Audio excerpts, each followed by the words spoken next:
Hey, what's up, guys? It's Mike from 40k Dirtbags, and welcome to episode 2 of The Dugout.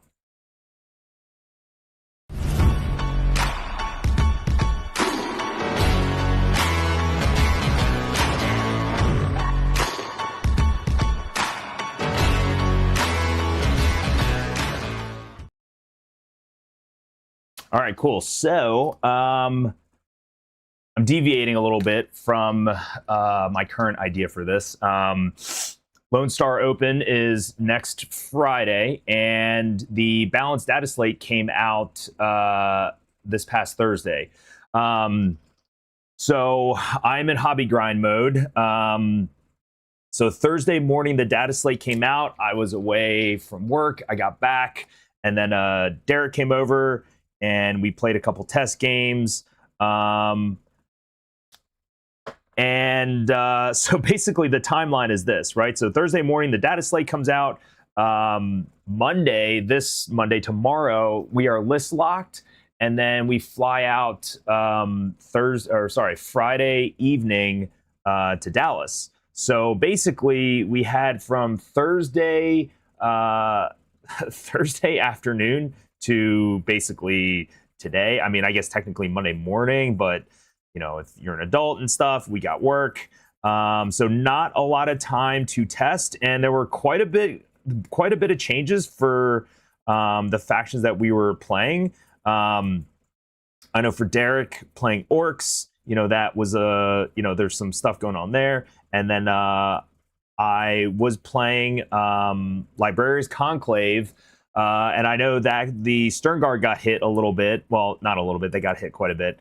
And my Hammer of Averni faction changed dispositions, which, again, I thought was really cool. I had this inkling. I think it was when we were with Mastercrafted talking about 11th in the beginning. I think the way that they're going to balance and shift around 11th edition is factions and detachments are going to change dispositions, which I think is cool. I think it's great. It's a cool way to change, how the game is played, how factions interact with each other.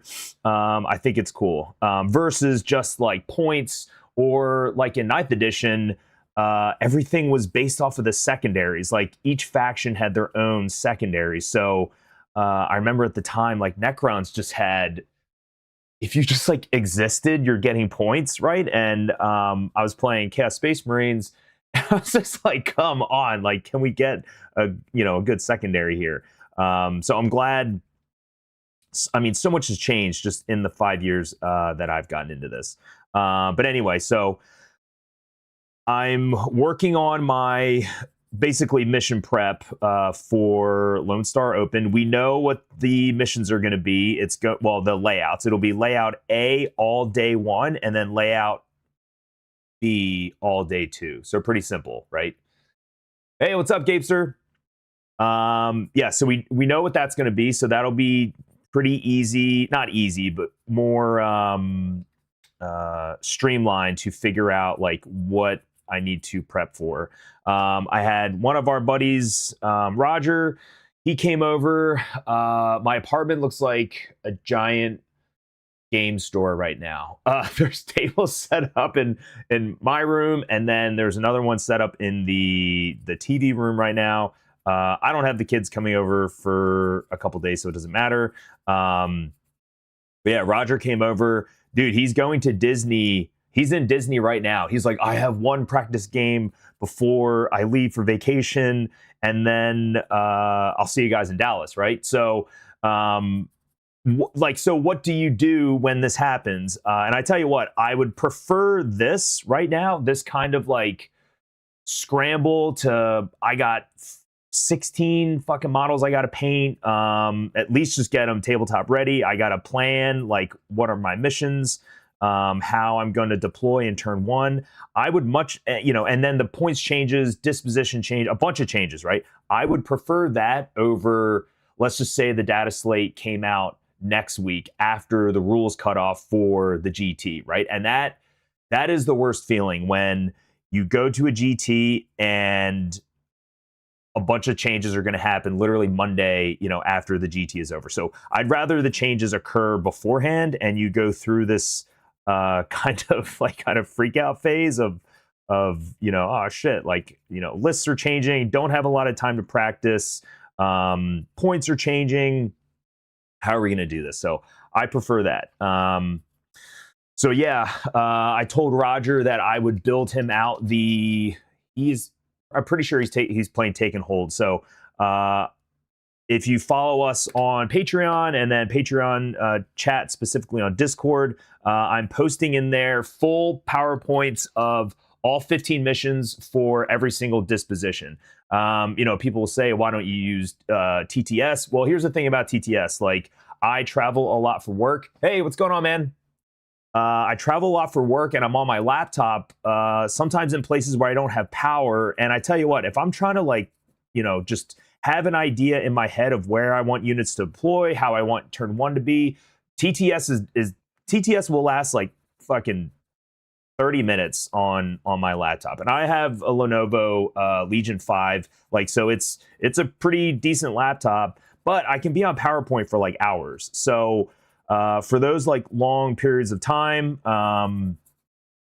it's just easier for me to have PowerPoint, right? So again, if you follow us on Discord and then also on Patreon, basically it is a full document of all 15 missions for each disposition. So the first one I did was priority assets. The next one I have ready Purge, but Purge is pretty straightforward, right? So that's kind of whatever. But I'm going to build out the Take and Hold one. I'm going to skip forward a little bit just for Roger, just because he's on vacation right now. So yeah, usually I would start with the mission planning portion, but I just have not had a lot of time to hobby. I went to bed later than I wanted to last night because I needed to get up early this morning. So I finished my new Vanguard veterans. And here's another funny thing about hobby grind. It's the decision of, do I take the current models that I have, rip off the arms, quick build them out, just slam it all together? Or, do I, build from the bottom up? I kind of did a combo of both. So these were some Vanguard veterans that I made, getting ready for 11th edition. And I bought a box of Stern Guard and a box of the Sword Brethren dudes. And then, of course, because my successor chapter is Iron Raven, so we got to throw on a bunch of, Iron Raven stuff. And yeah, so I had these guys all ready to go. But I had to build out the power sword, so I'm glad the mastercrafted weapons are now available to Vanguard veterans. So I'm gonna definitely rock those guys. So the practice game that I played against Derek was Hammer of Averni with the Vengeful Host. Now the thing about Vengeful Host is it was Take and Hold, right? So I think Hammer of Averni, or I think Purge in general, disposition, this is my opinion, you need advance and charge or assault, right? You need that ambiguity to get those angles or, that distance, because sometimes you got to run, units down to kill them.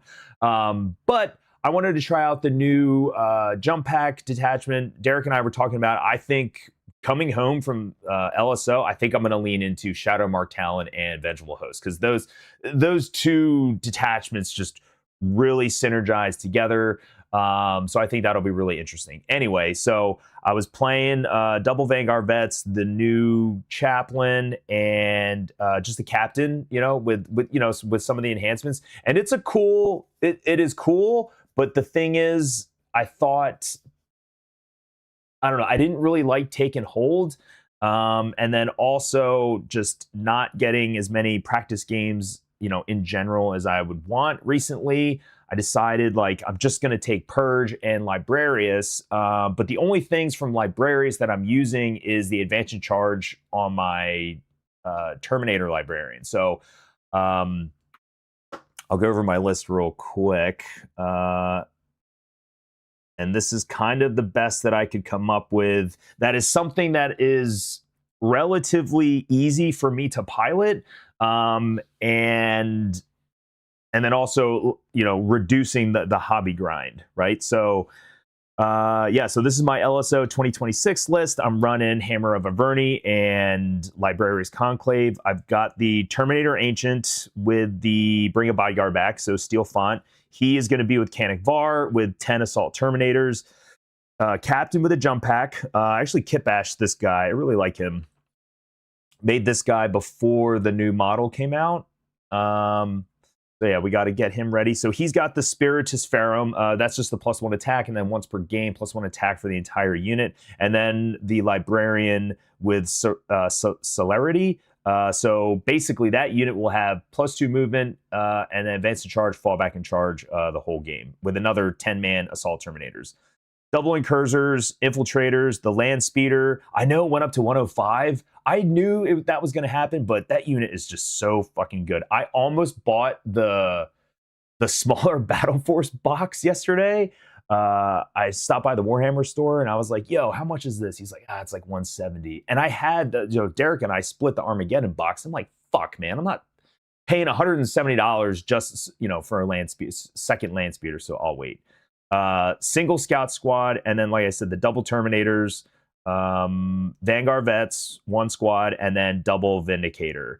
I will say this: I do appreciate how they changed the points for units. So I actually have 2 Lightning Claws in the 1 squad and 3 Lightning Claws in the other squad, which is essentially, that's what, 25 points that I could mess with. So I did appreciate that. I was afraid that it was going to go back to like 9th edition where like Combi Flamer, Combi Plasma, Combi Melta, and they were all different points, and then that was not fun. So when they came out with like the combi weapon, like kind of idea, or a cursed weapon, I was really grateful for that. So that was just something pretty cool, because I was like, oh man, I'm definitely taking the 20 Terminators, but I'm not trying to pay max price for them. Plus, I mean, I still think the Lightning Claws are good. I mean, it's what, 6 attacks at 5/2/1 twin linked. You're gonna get lethal and sustained, 4 rolls to hit, +1 to wound. Like, that's definitely killing some chaff, which that is kind of a slight issue when you're running only Thunderhammers, because if I'm going into 20 boys or even ACDC, like I need a little bit more weighted dice to eBay, everything from there. But no, I get that, but it's just like the timeline, right? You're not wrong. I buy a ton of stuff, ton of stuff off of eBay. It just depends on how much time do I have, for the thing. I'd like to say that this edition, I've been going into it with like a steady stream of constant building. I have not. So that's why I'm in the predicament I'm in right now, where I got to cram out, 10 Incursors plus these Van Vets plus a Captain. But whatever.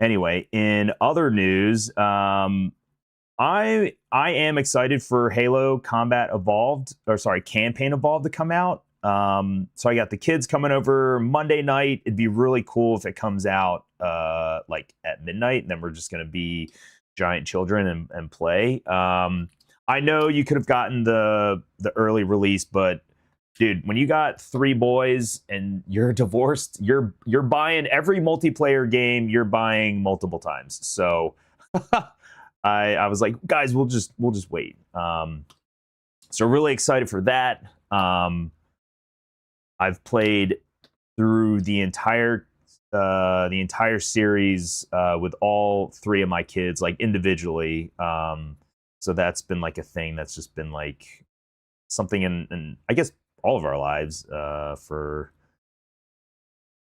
for a long time. So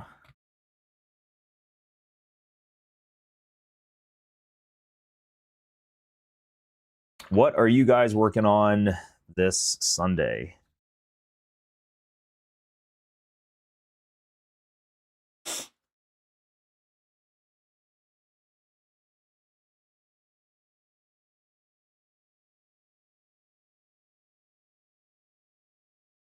Why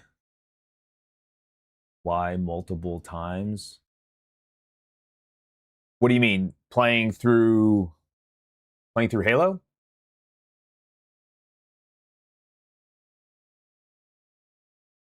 Oh. So one for the Xbox here, my gaming laptop, and then my son's gaming laptop, and then the Xbox for at their mom's house. Yeah. The audio stream's current bitrate. What is this? How is the audio?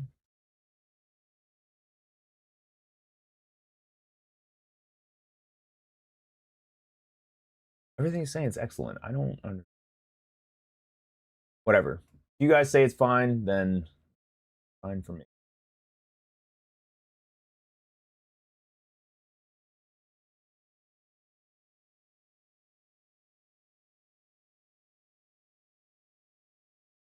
Yeah. But it's worth it. It's fine. This is fine.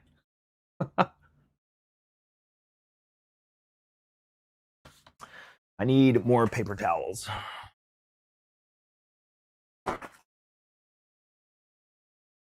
Yeah, we are also excited.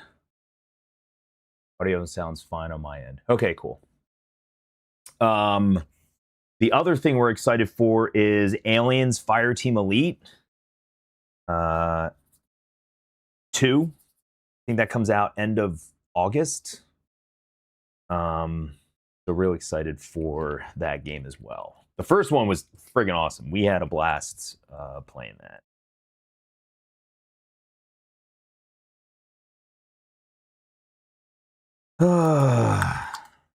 Yeah, so the goal for this afternoon is just get these guys tabletop ready. We're just going to get our silvers, our blues, reds, and our bases done, and that's the minimum. If I have time during the week to do more, then cool. But this will be the bare minimum. This might be what they look like going to Dallas, and it just kind of just is like that sometimes.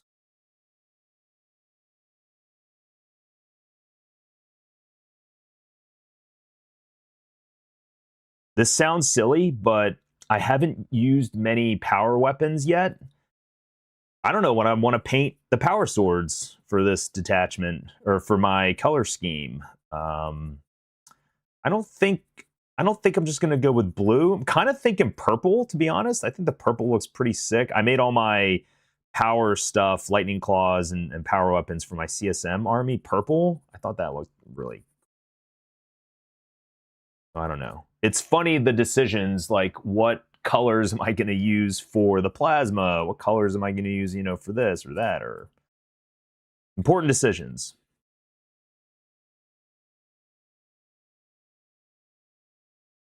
These guys came out pretty freaking cool.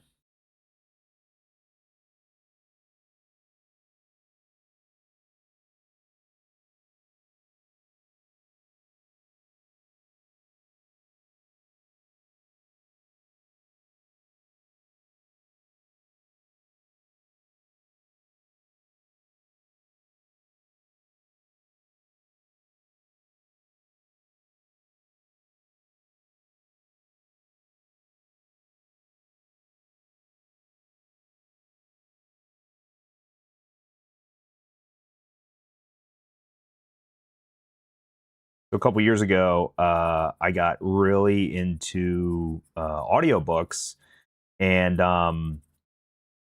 the first like long kind of series I got through was the Dark Tower series by Stephen King.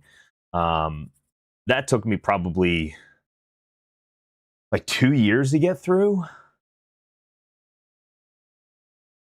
And anyway, I became obsessed with Audible. You know, like I said, because I'm traveling a lot, so it's nice just to be able to throw that on as I maneuver and whatever. But so the last series that I really crushed was Undying Mercenary by B.V. Larson, and that was fucking badass. I went through 22 books in like 3 months. So like if I wasn't actively speaking to someone in reality, then I was listening to this book, right? And but anyway, so I was talking to my buddy Chris. We went down to Virginia for one of our mutual friends' retirements from the Marine Corps, and we're just shooting the shit in the car. And he was talking about Helldivers, and I started Helldivers when it first came out in like 2017, I think. And I really, really liked the first couple books. At one point, I felt like it got a little too political for what I want, just a for fun, nothing to do with reality type of book. So I stopped listening to it. Anyway, so that was probably 2017, 2018. And then, a couple weeks ago, my buddy Chris, I picked him up from the airport. We drove down to Virginia. I lived in the Philly area. And we were just talking about Helldivers. And he was like, oh, dude, I'm on book 10. I was like, 10, damn. So I decided to, and he, I explained like the kind of the woke stuff that I, whatever. He was like, nah, he's like, dude, just get through it.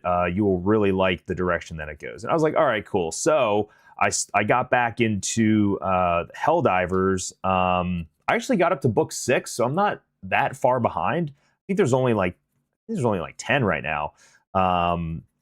So started that, and I have forgotten, like, dude, I'm halfway through, probably no, more than halfway through the first book.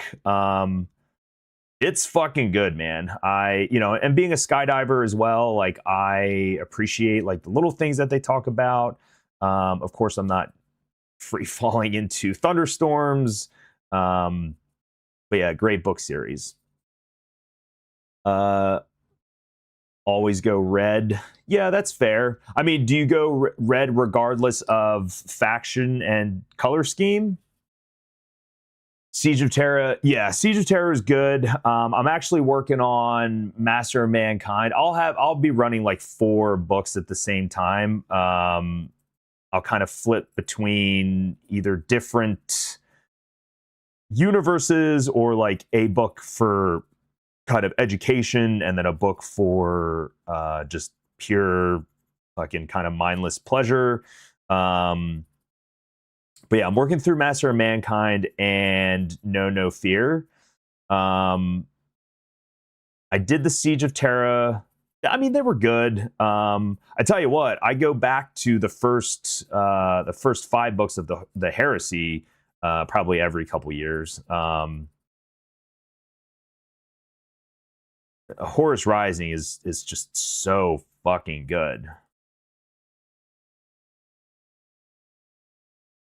Night Lord, yeah, Night Lords is when Derek was like, yeah, I think Night Lords are fucking cool. I was like, brother, you need to read these books. They're fucking good. I didn't even know Helldivers had books. Yeah, it's not from the game. It's so basically, I think that's what you're talking about. But basically, the setting is probably about 150 years in the future. Humanity, there's, World War fucking 3, a bunch of nukes were dropped, but basically the US had built airships, kind of like the floating airship in one of the Marvel movies. So kind of like that, and basically the last remaining, or so people think, humans in North America are living aboard these like floating floating aircraft carriers, basically. And they need helldivers, which are just dudes who sign up to be skydivers, to jump down, scavenge parts, and then they use, how did they describe getting back to the ship? But basically there's like a retrieval system that they built where they have to get to extract. It'd actually probably be a pretty cool extraction game, sort of like Arc Raiders, except instead of going down in an elevator, you're like inflating a helium balloon and then you're floating up and then getting picked up by the ship. But yeah, really cool story.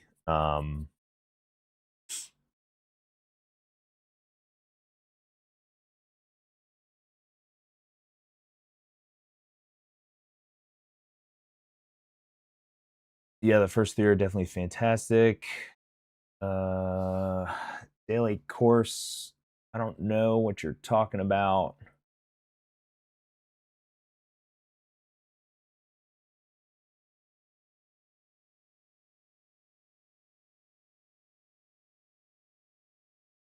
I don't know what you're talking about, dude. I don't feel like you being annoying during my shit. Yeah, I would check it. I will say, I think you will enjoy the first book. Whether you continue the series, you'll still be like, yeah, the first one was good. Plus, the narrator's really fucking good. I will buy books just because that narrator is he's the guy. Got really good voice. You know, I read this other book recently with a friend, cranked it out, and I don't mind female narrators, but there is something about female narrators can't do male voices nearly as well as male narrators can do female voices. Maybe that's just me, but I just think that when the women do it, they just, I don't know, it just doesn't work for me.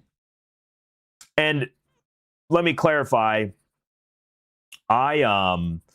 so Starship Troopers is one of my favorite books. I've read that book so many fucking times. I've listened to it so many times.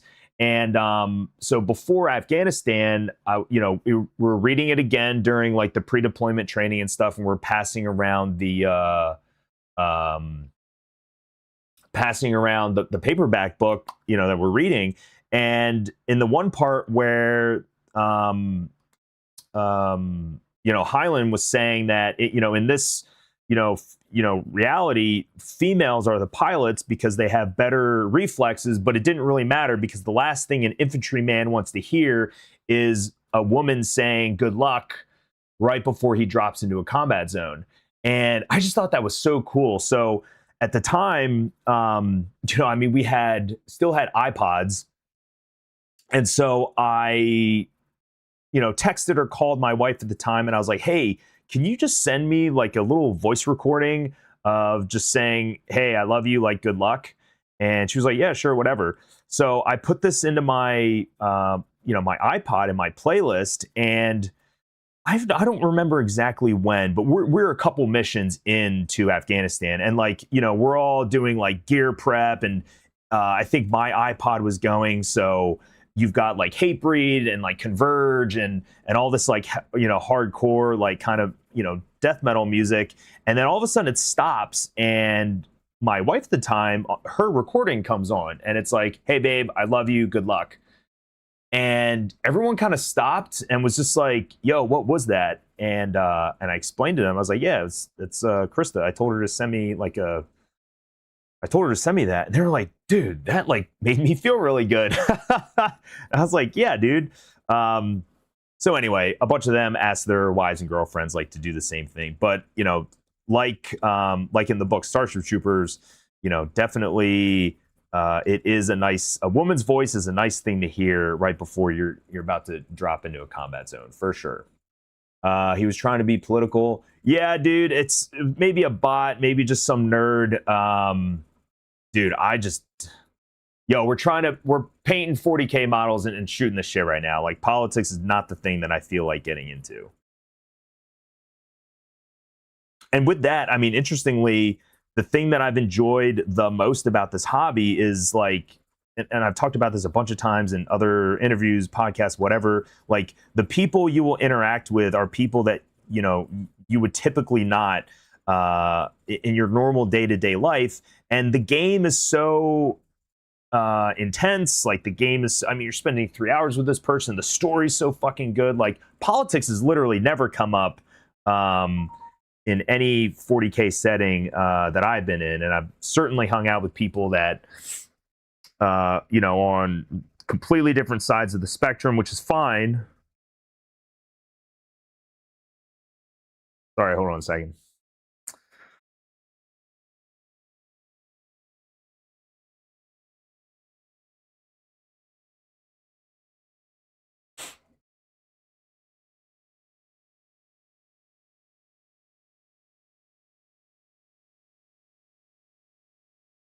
But yeah.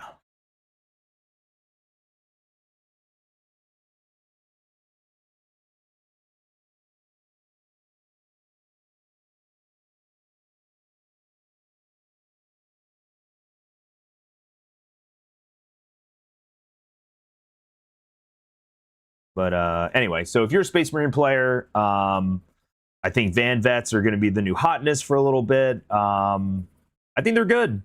I think 3 attacks at 522. Lethals built in is cool. You know, jump pack guys, I think that's great. You can still have like custom guys in terms of like you can still have dudes with shields. So, you know, like when I go over to, you know, Shadow Mark Talon, I definitely think it's worth having some storm shields. I don't know. We'll see.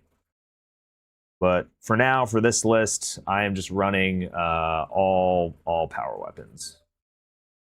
I don't really need that unit to be. I've got my two, you know, kind of 10-man Terminator bricks, you know, designed to take a hit. I needed something a little bit faster, rapid ingress, and at 522, I can do the once per game, +1 attack. They have lethals built in, so I could give them sustained. So lethal sustained. They also get +1 strength on the charge from the Capitan. So yeah, between that, Oath, that's pretty good. Go into like a medium target. But the main thing, like I was saying, I think with Purge, you need to be able to run down, you know, some units to get those kill points.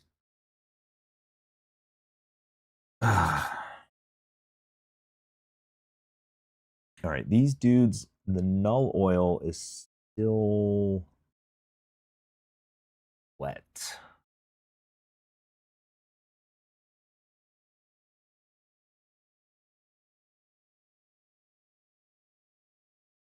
Guess while we're waiting for this to dry, we can start cranking out do the bases. Yeah, I think we'll do bases next. And then our blues. I think that's do it.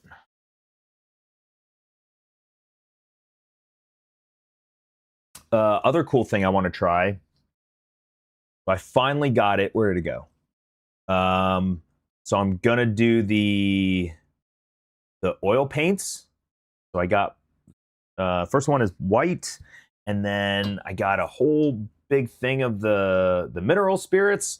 So we're gonna try that out. Because I want to do it on my Terminator librarian, right? I want them all the markings all over his armor. I want that shit to be popping. So I was like, you know what? I'm gonna try that out. I thought they changed hammer to take and hold. No, they changed it to purge the foe. Let me just triple check that. But I'm like 99.99999% sure it went to purge.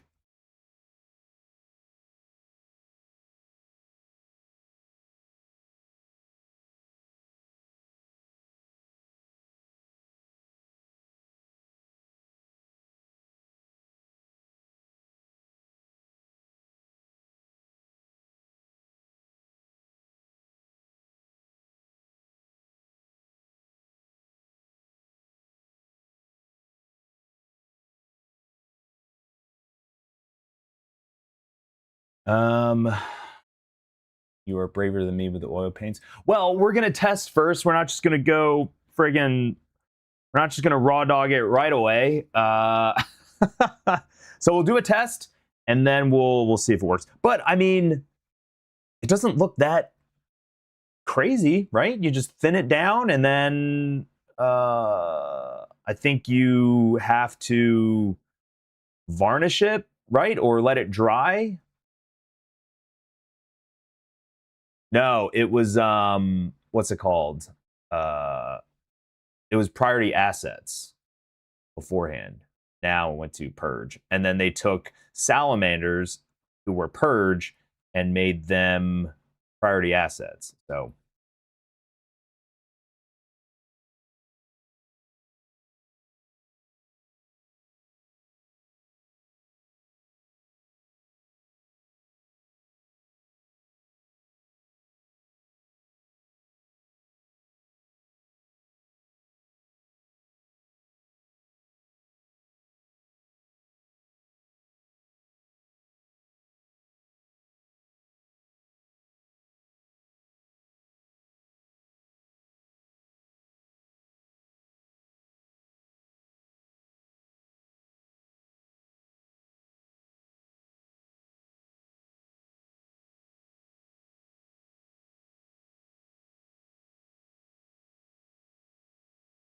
all right, I got to clean this water out. I shall return. Ugh.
All right.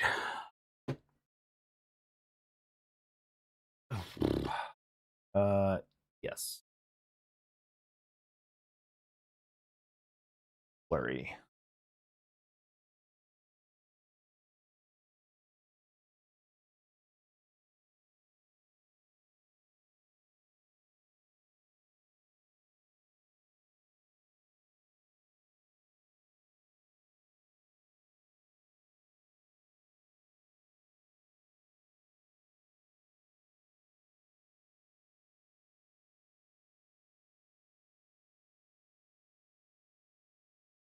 Wrong one.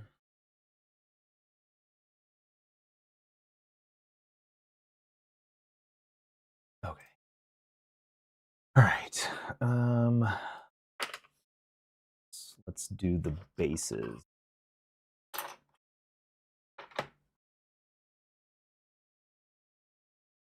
Yep.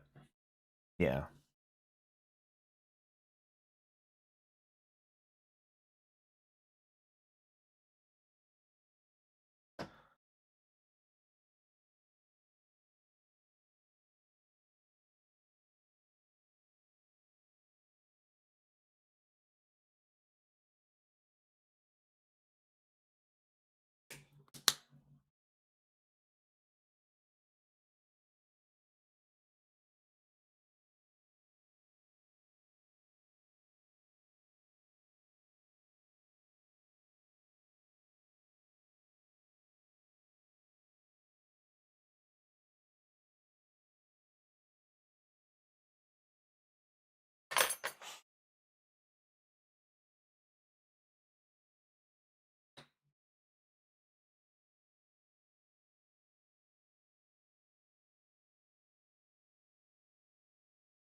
Anyway, I guess in other news,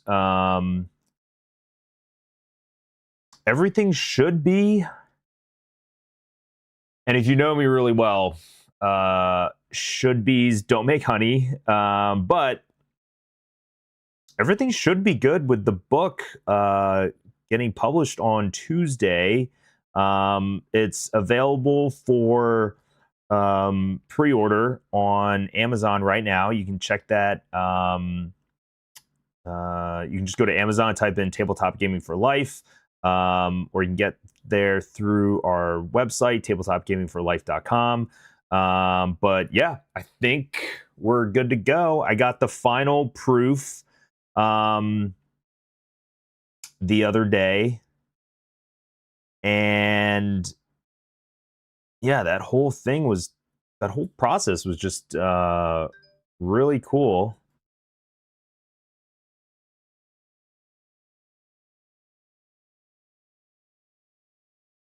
Actually, while we're here, I'll show you guys.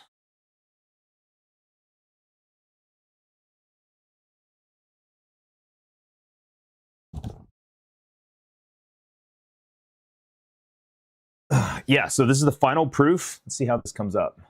Whoops. Here we go. Here we go. Boom. There it is. Yeah, pretty awesome. I tell you what, the thing that was the biggest pain in the butt was the spine and the barcode. But now I know how to do all of it.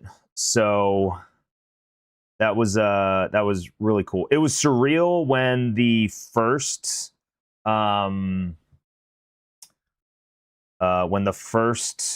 proof came to my house.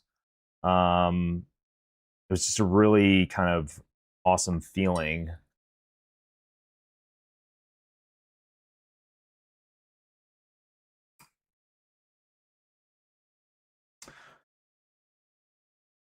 Have pre-orders been coming in? I mean, I guess there's probably a way to check. I haven't really. I've just been so busy just getting it up and out and going. Like I wasn't really paying attention to that. I was mainly focused on the paperback because again, like digital is just way easier, right? You don't need to mess with spines and all that shit. So that took like 2 seconds to get finished. But I was nervous. Myself and my graphic designer, we were nervous about the paperback. In terms of how they print fucking bleed, which is the space in between images and the edges of books and stuff.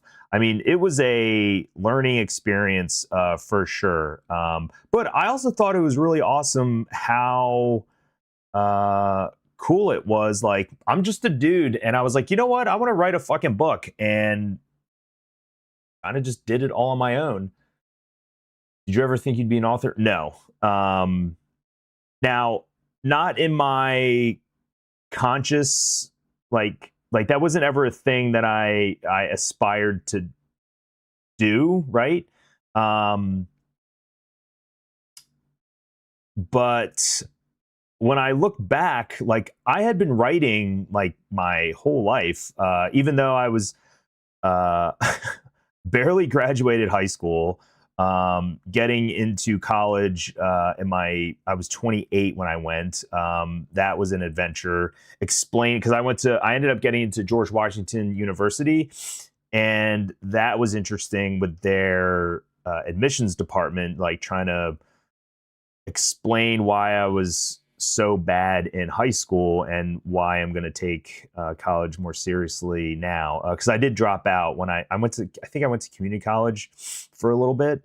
But anyway, so I've kept journals from all of my deployments, and then through work, like I've written a ton of, doctrine, and so I have been writing my whole life, just not in a kind of like story like capacity. I guess you could say my journals. And then there were other times where like something would happen, and I typically don't journal just in everyday life. And I would get home and I was like, I just need to write this down. And then I kind of just started keeping like a compiled version of that. And yeah, so I used some of that for Tabletop Gaming for Life. But after going through like the whole process, from like idea to I'm holding like the proof copy in my hands, I think I'm going to do a series. And so Tabletop Gaming for Life will be the first book. And it's so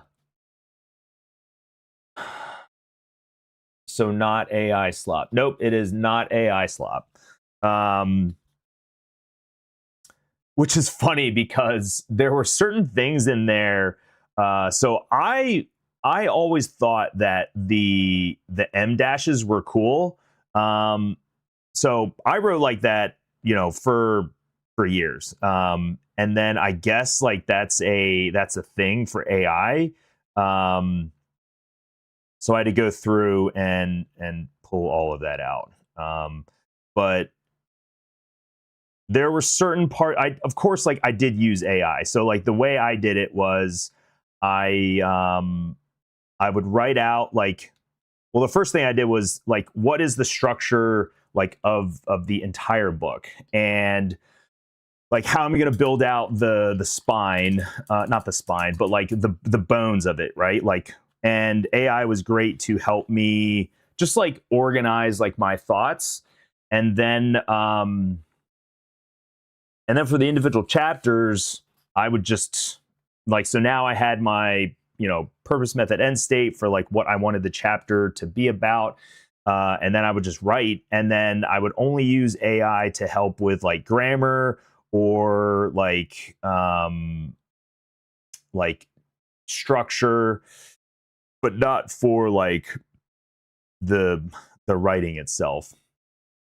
There were a couple times during editing where like AI just doesn't get certain like memes or references. So at one point in my life, I worked with JJ Rakaza, and if you don't know who he is one of the best competitive shooters like in the fucking world, man.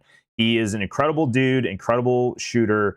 And when we crossed paths, I had kind of recently returned from Afghanistan, and I was in a pretty like elite unit, and we were in a pretty wild, that was a pretty wild deployment. So, of course, like I had, ego. And when my friends found out like where I was going to go work, they're like, "Oh, dude, you're going to go work with JJ Rakaza." And I was like, "Oh yeah?" I was like, "Never heard of her." And they're like, "Dude, he's the #2 like shooter in the world." I'm like, "Yep, don't care." Anyway, so I use that example in the book to explain like fucking ego. And that was an example for me where, and I'm glad that happened. And I'm glad I was such a douchebag about it, because when I saw him shoot, I was amazed by, I was just amazed. And it wouldn't have been as impactful for me had I not kind of gone through that. So anyway, when AI was editing my book in terms of like grammar or whatever, it kept saying like, it kept flagging the part where I said never heard of her. And it was like, clearly JJ Rakaza is a man. Like, it didn't understand. And I was like, look, it's a Chuck Norris meme from like the 2000s. I was like, so that is intentional. I wanted to say it like that. I don't care what you think about it. Like, that's what happens. So like, that's how we're gonna publish it. So AI is good at a couple things. It's not good at a bunch of things. So like, for an example, like I don't know how much you use AI. So it was great for like essentially creating my own publishing company, right? So not company, but so Claude has this thing, or when you build a project on Claude, it's called agents, and you can create basically multiple AIs to help you that have like specific tasks to help you like with your bigger project. And so, like I said, like I'm just a guy, I'm just a guy, and I'm like, I don't know how to publish a book. So I, signed up for Claude, and then I, built this project, and I had, I have an AI who's like the chief of staff. And then I was basically just like, hey, who are all the key personnel involved with a publishing company? Like, make each one of those people an agent. I also need an agent who is familiar with competitive Warhammer 40,000. I need an agent that is familiar with Marine Corps jargon and like linguistics from 2004 to 2024. So you can like build out like stuff like that. And then boom, now this is kind of like my advisory board for, all the tasks that I need to do. So I could be like, hey, build me like an execution checklist to get this book published, by, July 28th, right? And so it would help me keep on track with that. Well, I had another funny situation where, so AI is great at that. AI is not good at differentiating like what is the priorities for right now. And I have an entire chapter in the book where it talks about how do we prioritize what is the most important thing right now, which should be in your command phase, right? So the 3 questions you ask in your command phase are, where am I, what am I doing, and what's the goal? And I don't just use that in the command phase. I use that almost every day. Anytime I run across a situation in life where I don't have like an immediate like 80% answer solution, I'm just going to take a step back, ask myself, where am I, what am I doing, and what's the goal? And so AI is not good at that. So at one point, I checked back in and I was like, hey, give me an update on our execution checklist. And the AI goes, yeah, Michael, you're going to miss your deadline. And I was like, what are you talking about? I was like, why? And it's like, well, you didn't do this, this, this, or this. And I'm like, yo, dude, like, I don't fucking care about any of that shit. I was like, let's update like the status of whatever. I was like, we are publishing by July 28th. I don't fucking care about, all the other stuff. I was like, so you need to fix your fucking circuits. And let's like get this going. And then, of course, so we got it done. So AI is great at generic stuff. It's great at data, like bullshit data stuff that I just don't feel like wasting my time doing. It's great at like scheduling. It's great at optimizing things.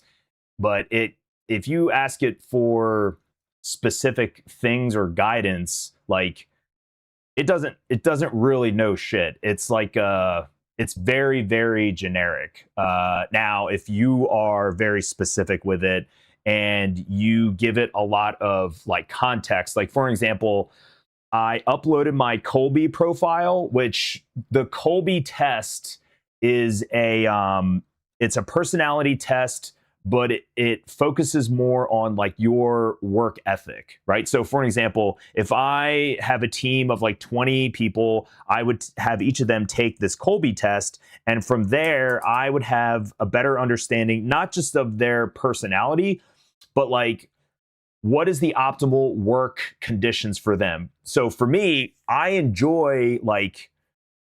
enjoy a lot of rules. I like controlled chaos. Like, if you're my boss, give me purpose, method, end state, and a timeline, and I will get it done. Even if you don't give me a timeline, if you give me an end state, I'm fire and forget. Let me go. I don't need you hovering over me, and I will get it done. Versus like other people, like they need a little bit more, like, I don't want to say micromanaging, but they need a little bit more guidance, which is fine, right? Everyone's different. So that, like I was saying, the nice thing about the Colby test is it identifies, these kind of traits based off of, a series of like personality questions. Like Derek and I took the Colby test before we started 40k Dirtbags, and like it has helped us deal with, friction that I think would have otherwise spiraled if we didn't have this information on the front end. Anyway, so I uploaded my Colby profile to my my Claude profile, and then I gave it instructions for like, this is how I want you to gather information. This is how I want you to give me the information. So I say all that to where you have to pimp it quite a bit to get the maximum use out of it. If you're just going in there and you're basically using it like advanced Google, then like that's really all you're gonna get out of it. Went to first RTT of 11th, ran Hammer as Recon, Knights and Nids. First 2 rounds, 64.99 both games. Round 3 was a bye, unfortunately, but had to drop. What do you mean you ran it as Recon? Did they let you pick, or were you running did you oh wait, isn't Librarius Recon? I don't know, you tell me. With proper oversight, it's so yeah, 100%, dude. I had an AI interview the other day, and the bot just couldn't understand I wasn't a manager in my current job. Yeah, dude, it is interesting. Like, in my head, I want it to be like the robots in Interstellar with Matthew McConaughey, and like, I think that's kind of generally what you want. But getting your AI to that level it's a little bit of a, you got to set the conditions, right? Oh, gotcha. Yeah, makes sense. No, I'll pull up the link for you.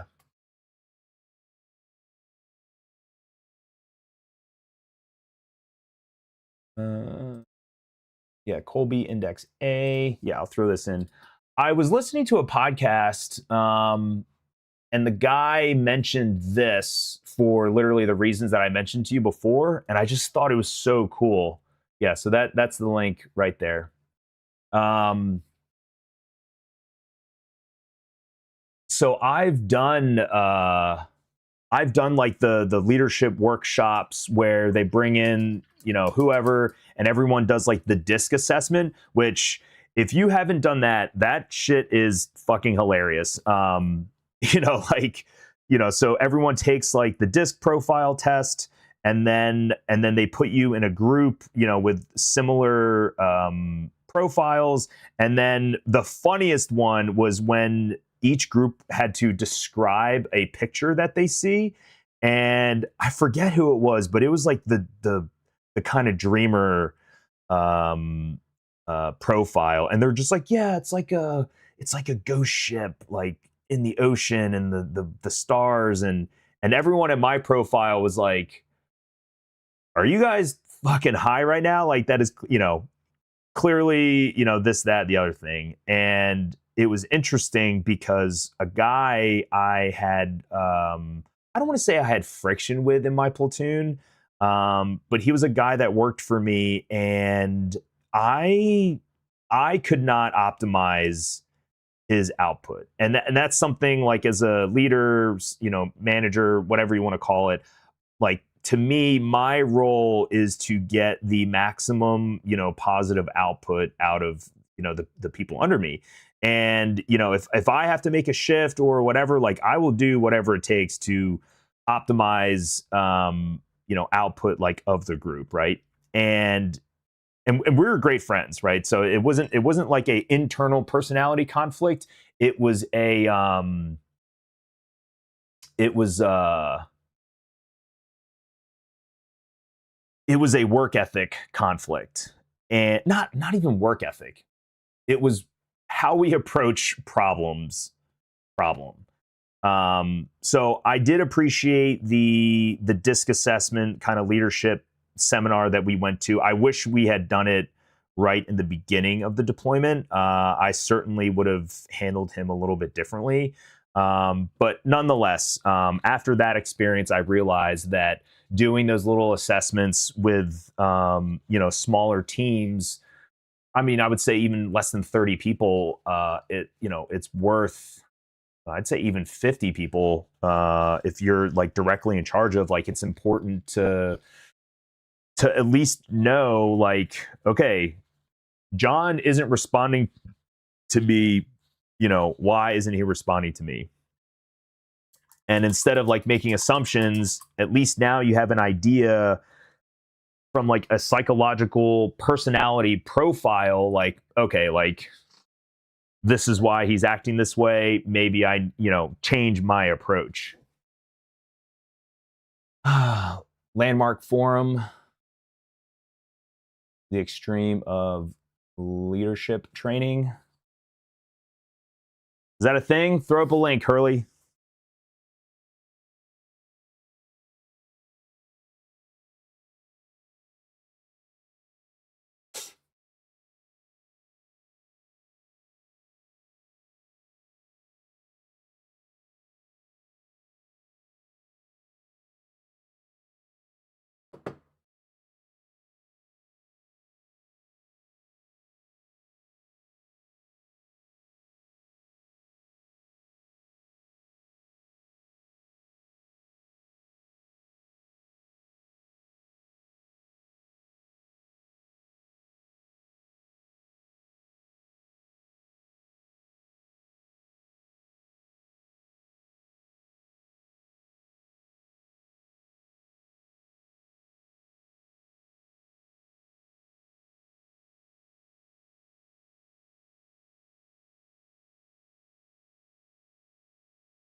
I haven't been in a leadership position in years, but that sounds interesting.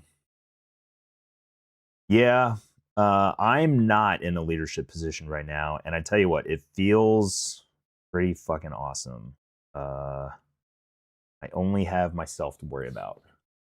I've been in a few seminars years ago as a young adult, definitely taught a few skills, but on the extreme end, kind of cult learning. What do you mean? Like, in how they were saying to deal with other people or deal with yourself? And I'm also curious which ones you went to. Um,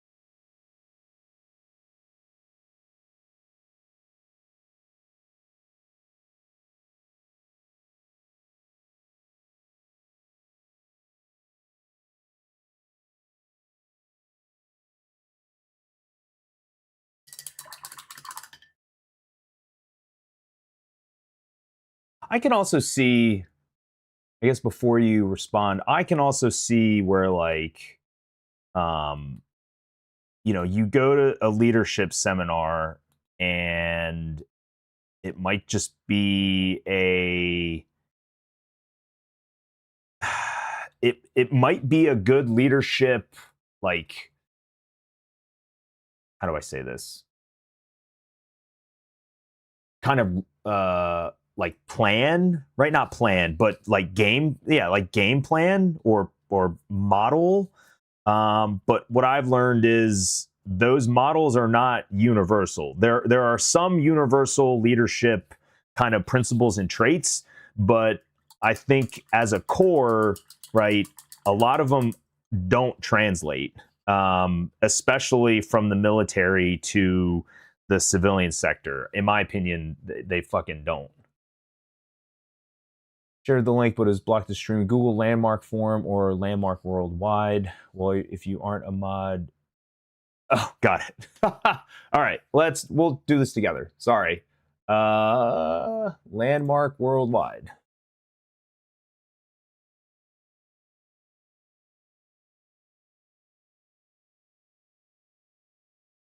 Personal and professional growth, training, development.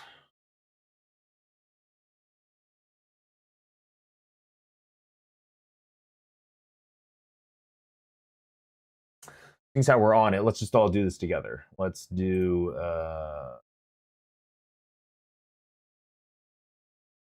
that.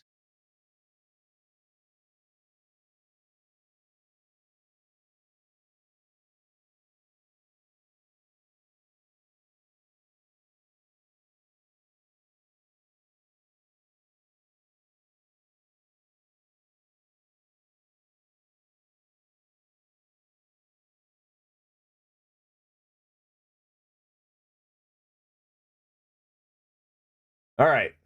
What is this? Discover your blind spots.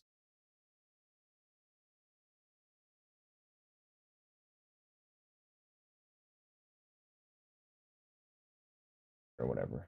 The forum.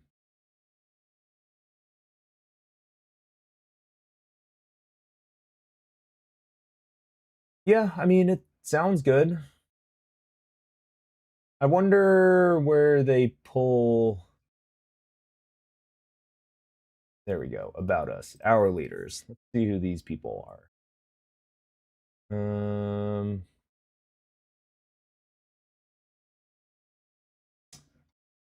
Good. Well, it just says it sounds like it's a bunch of people from different places. Are they from different backgrounds? I don't know. Company overview.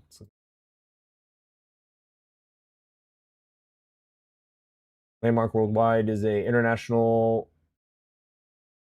personal and professional growth training development company, global educational enterprise committed to the fundamental principle that people have the possibility of success, fulfillment, and greatness. Yeah, I mean, that sounds good.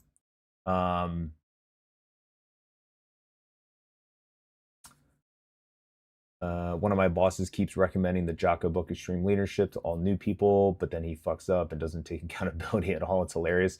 Well, a couple things. So okay, I get what you're saying. So the Jocko book. I try to stay away from veteran and military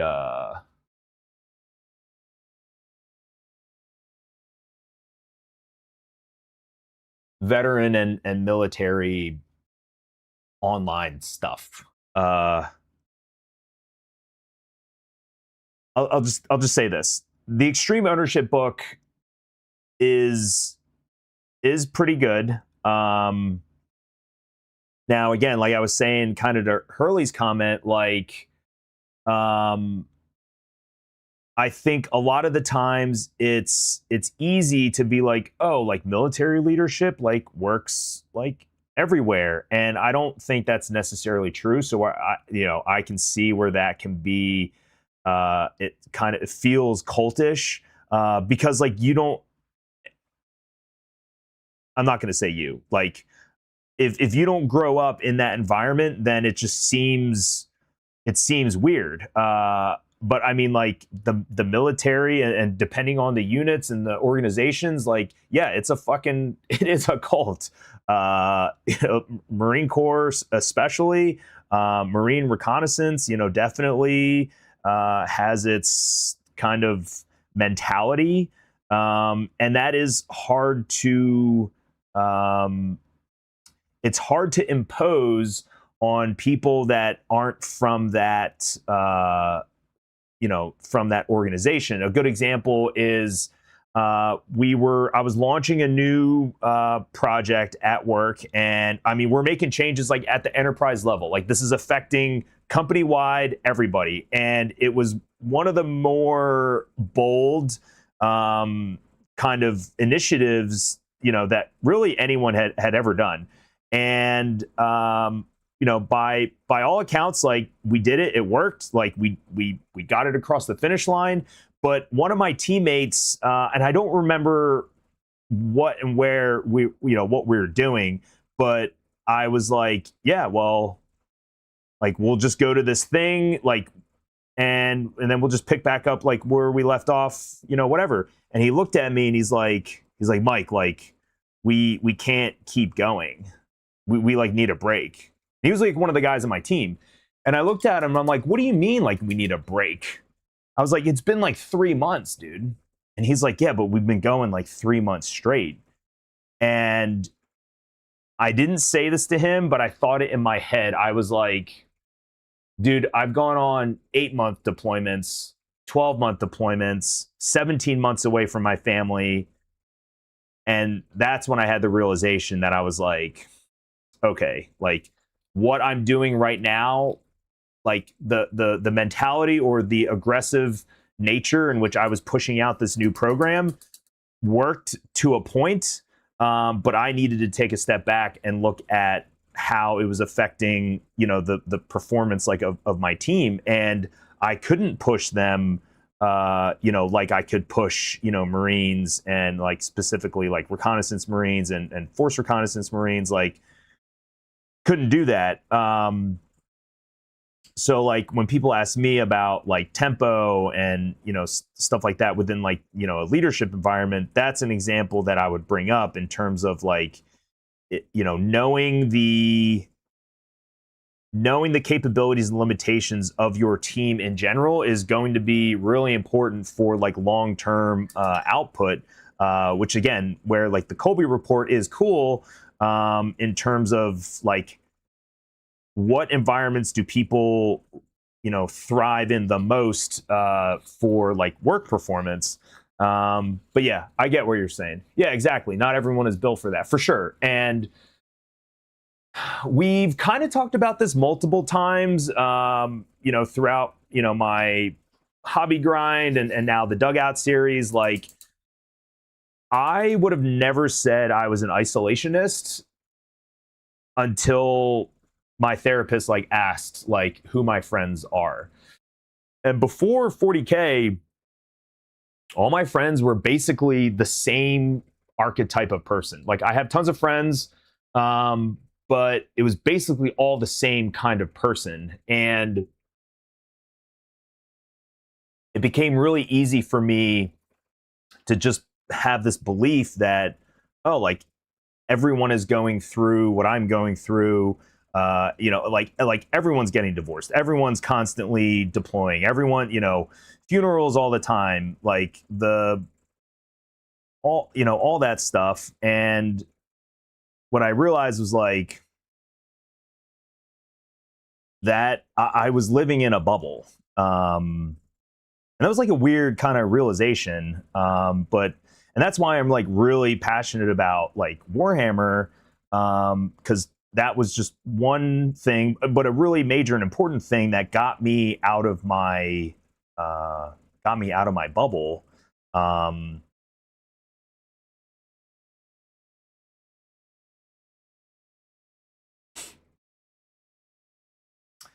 I work with people who say they're burnout from work, 50+ hours, back-to-back weeks. I don't understand it, but I just need to understand why they can't handle that. I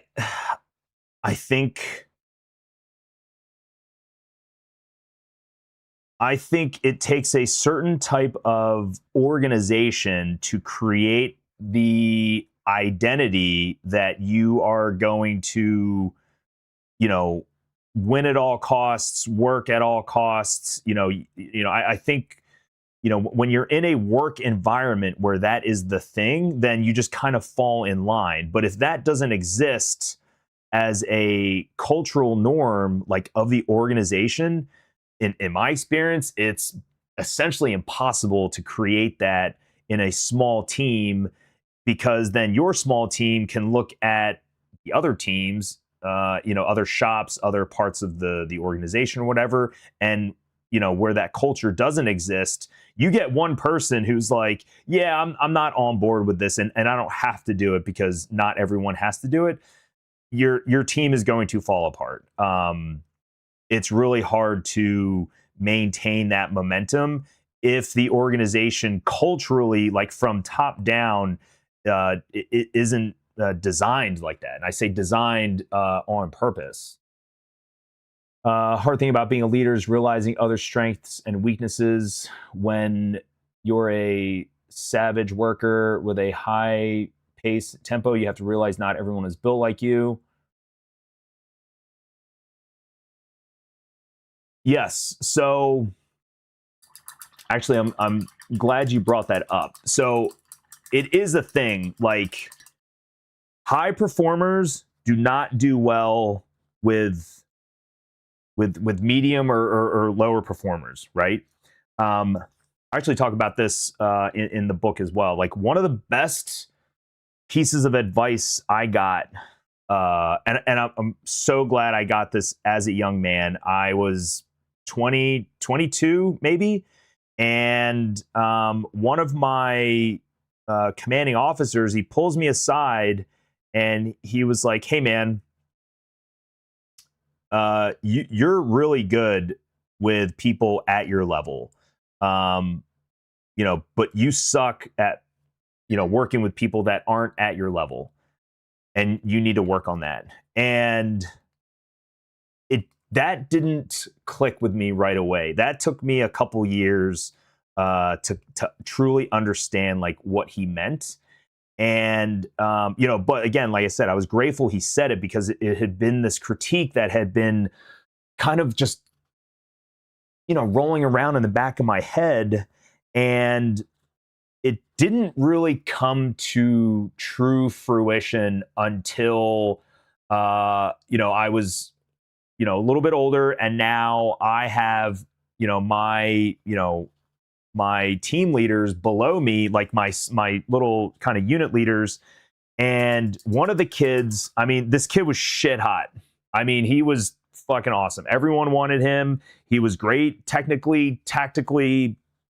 Kid was on fire. And of course, like, so I wanted him and I got him. And but I started noticing like he was actually really selfish. He wouldn't make sure that everyone else in his team was at his level at minimum, right? And so I remember I had to do an inspection or something, and I'm inspecting this team, and he's the only one that passed. And he kind of looks at me, and he had kind of the look of, well, I'm good.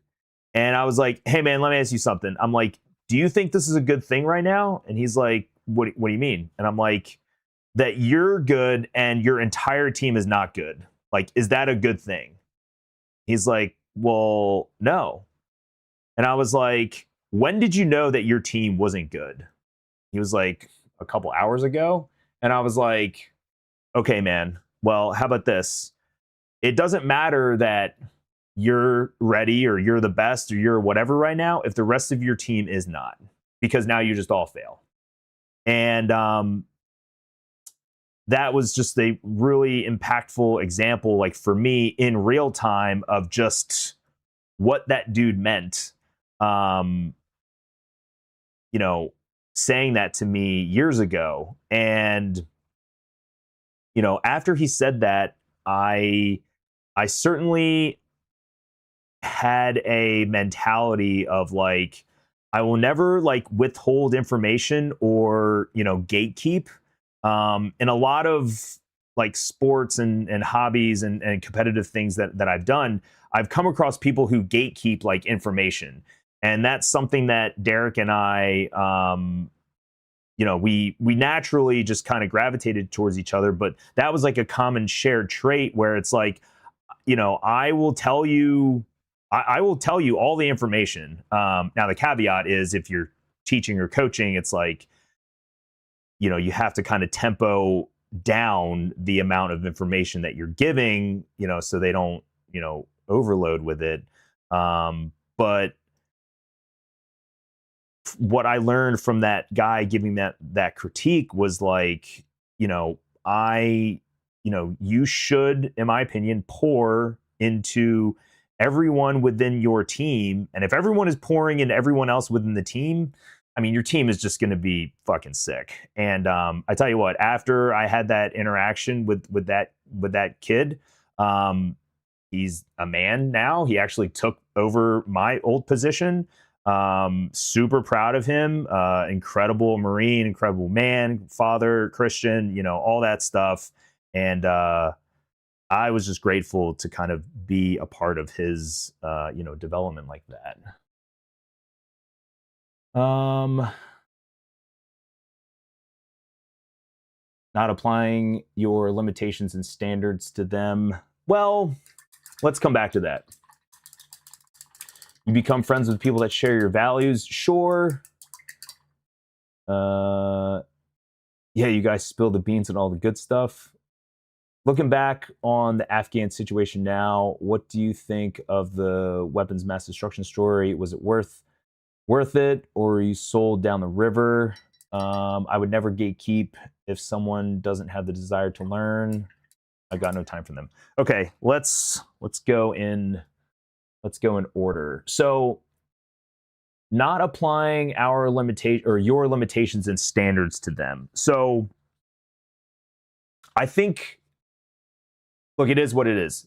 There are some people who have higher standards than others. And that's why I said earlier where like, what is the organization's standards? So like, if you are trying to create a standard that is higher than the organization, you're going to fail just about every single time. You cannot be cool enough to do that for a sustained period of time without some sort of consequence happening, right?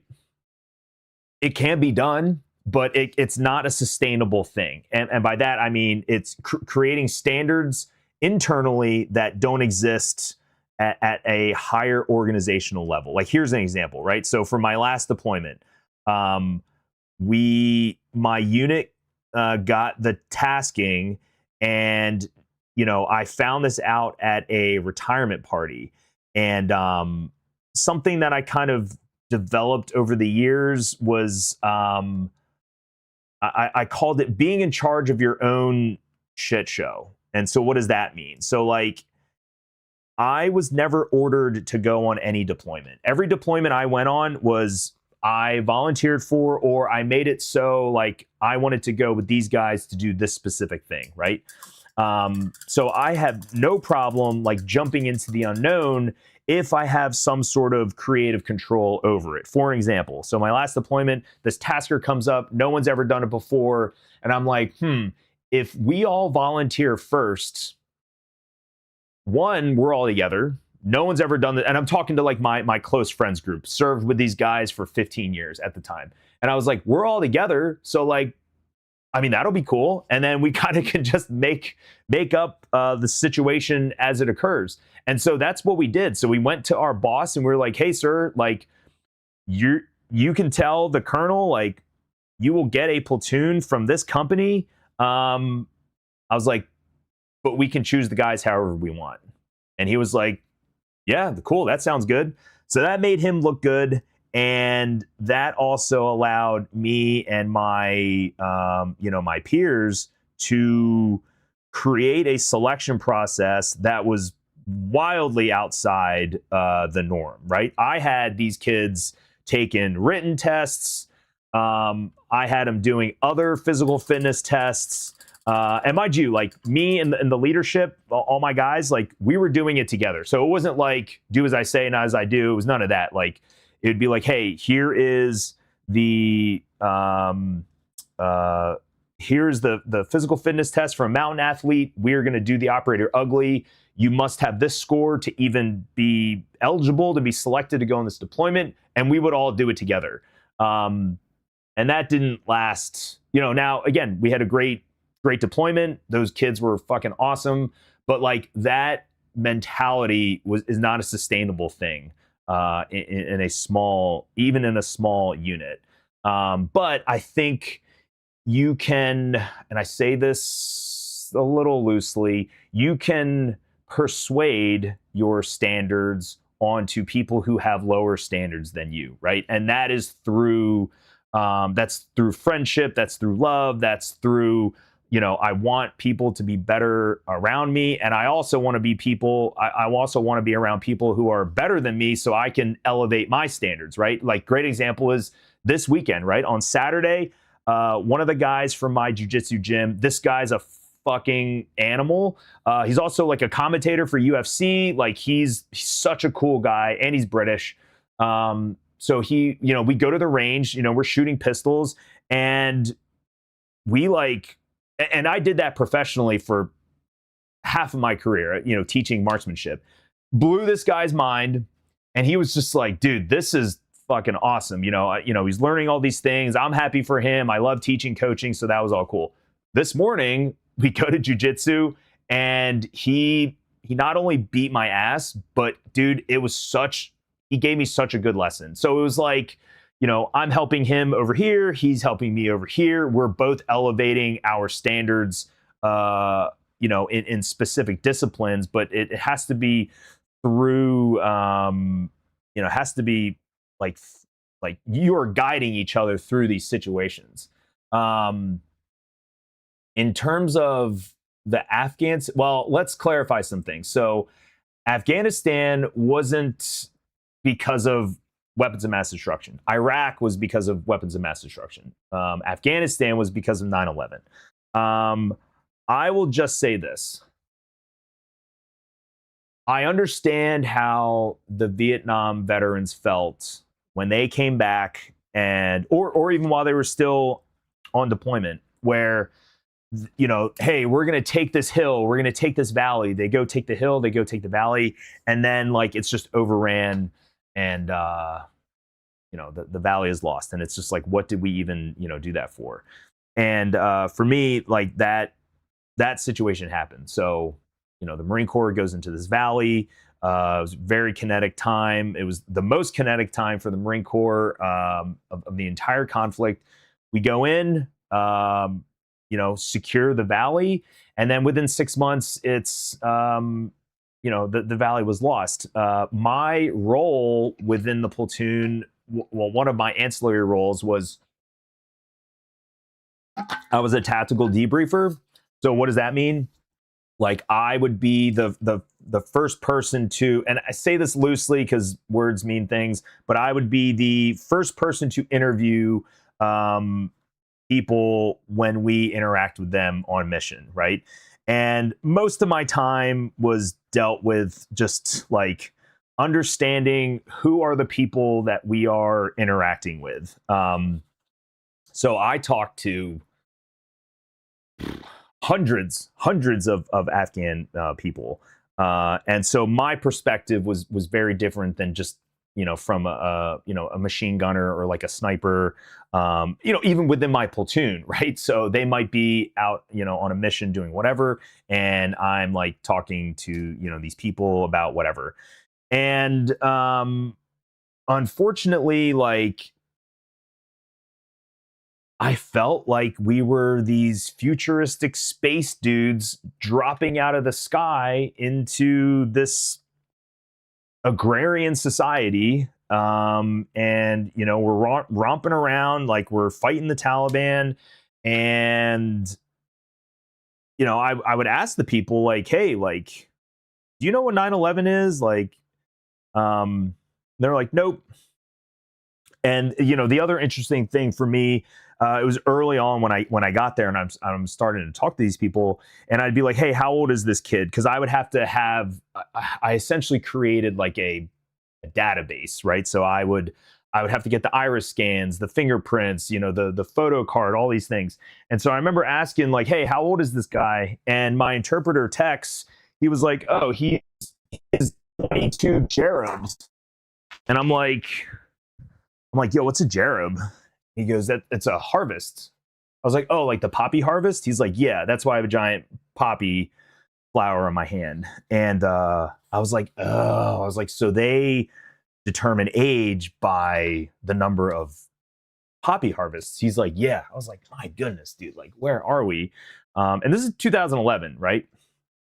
So from my perspective, like, I had a job to do, I did my job. I appreciated the men that I served with. But overall, looking back, like, do I think we should have done it? Probably not. Certainly not to the amount of time that we spent over there. The WMD thing, dude, so much of that just goes back and forth. Like, you hear certain things, and then from either mainstream media or even private news outlets or whatever, and then you hear stuff from guys like individually. So it's like, I don't know. This is my mentality nowadays, because I was certainly all about everything back then, the culture, what we were doing, why we were doing it. So like, I get all that. Would I do it again? Yeah, probably. Do I regret it? No. Because it definitely forged me into, what I became, all the good things and the bad things. So what does that mean? Swallow this?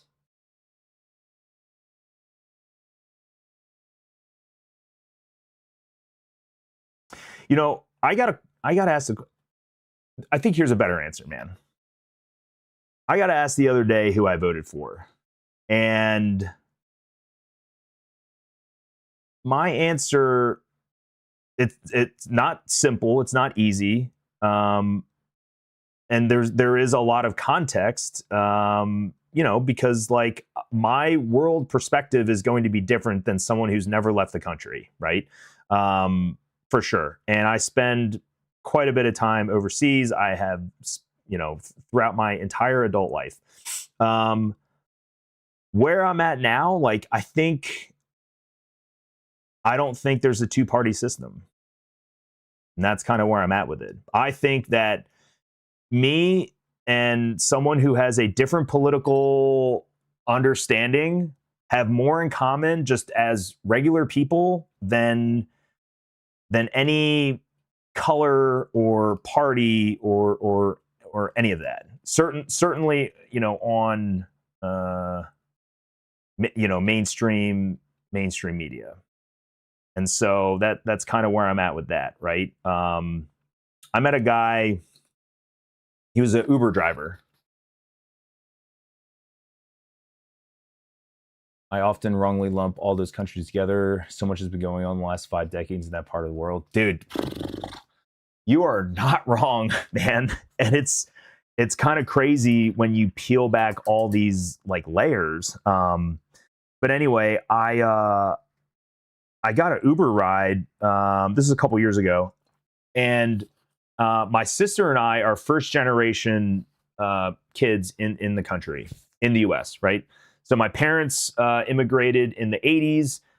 They got their citizenship, and then my sister and I are born. And this guy, we just start talking, and I forget exactly how we got onto this topic, but I was like, yeah, and I explained just that. I'm like, yeah, I'm first generation here, The guy was like, I don't think your parents should be allowed to vote. And I was like, dude, my parents are citizens. And I was like, and I fought in 2 fucking wars for this country. So like, what are you even talking about? And he was just like, oh, well, you know, and I knew he was a veteran. I think that's how we kind of started talking about like certain things. But I was like, how many times did you deploy, dude, overseas? He's like, well, you know, and I was just like, yeah, what is the matter with you, dude? You know, my point bringing that up is just like, if you know, if you're a person who doesn't, if you don't want perspective, you're just not going to have perspective, right? And that comes from either, you know, traveling or opening yourself up to have conversations with people that you would normally not have interactions and conversations with. So I don't know. That's kind of where I sit with that. I remember the first Iraq invasions, Axis of Evil, these 5 countries. Iran was there. Here we're decades later trying to mess up Iran. Good luck. Yeah.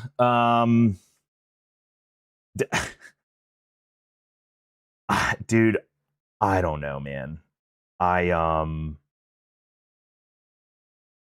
used to care so much about like what's going on in the world and this, that, and the other thing. And that's another kind of part, you know, aspect that I talk about in my book, where I was just so focused on these things that like don't fucking matter. And I wasn't really focused on the here and now in my family. So yeah, I get it. It's weird. I don't care for Orange Man much, but the other side is just pure demonic energy. I mean, and dude, like, and that's the thing, man. Like, I take both sides with a grain of salt.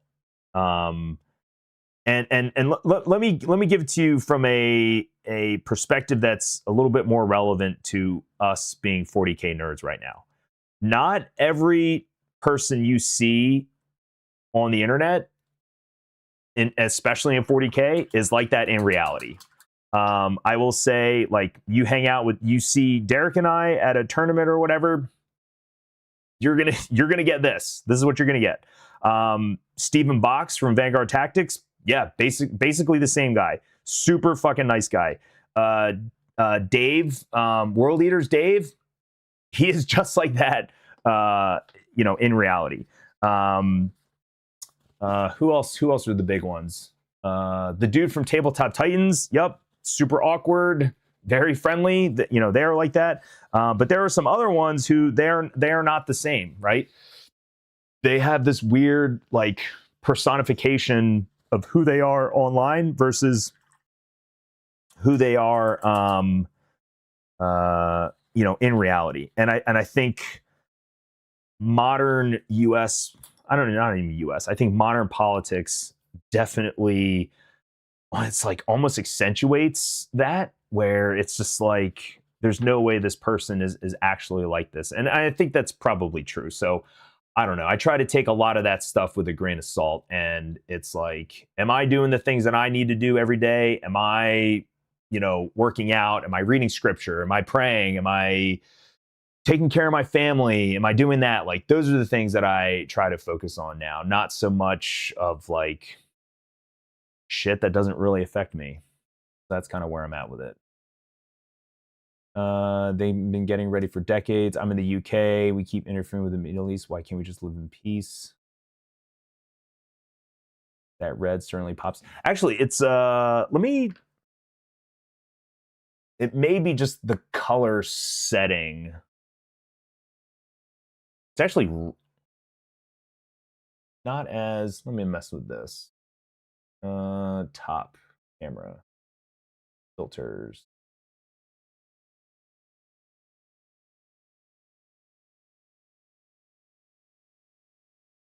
Yeah, I guess that's how it looks on camera. Because the thing is, like, if I change the setting too much, then certain things go away. When it's finished, it'll look something like this.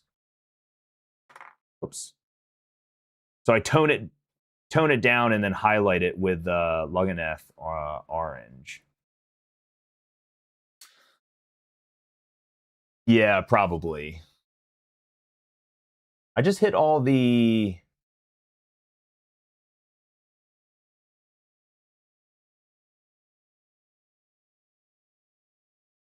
I just hit default on everything. Let's try this. Nope. Nope. Maybe like that. I think that's probably more accurate. Yeah. Thanks, dude. Why can't we just live in peace? I don't think humans are capable of that.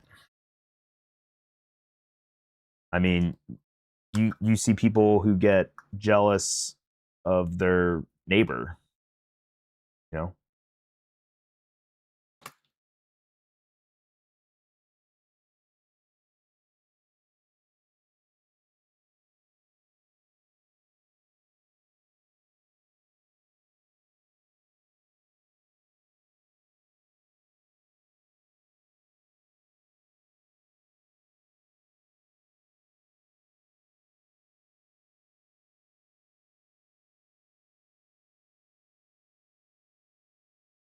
But yeah, to be like super specific to your question, which I think you're trying to get to, it did take me a little bit to emotionally get over the whole question of just like, what the fuck was I doing for 2 decades? But again, like I said, would I do it again? Yeah. Do I regret it? No. I learned a lot, met a lot of incredible people. I got to go to amazing places.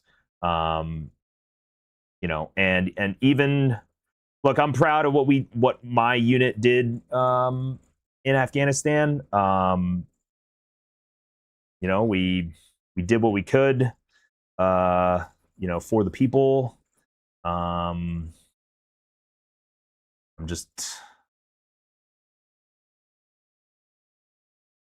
grateful that I was born here. Say that.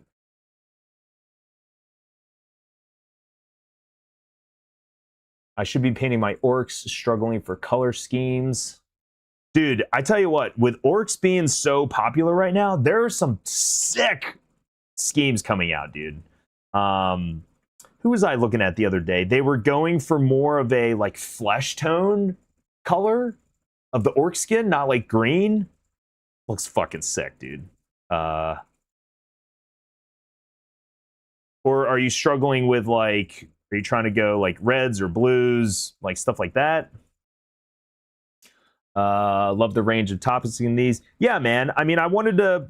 This right here is what I envisioned wanting to be like what I give back to the Warhammer like kind of community.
Ugh.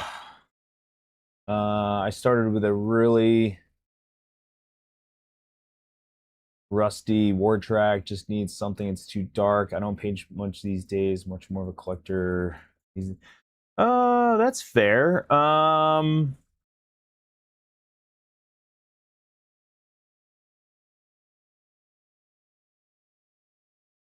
I mean, if you want the fastest answer, and that's pretty efficient, has a pretty cool effect, I'd get some contrast, and then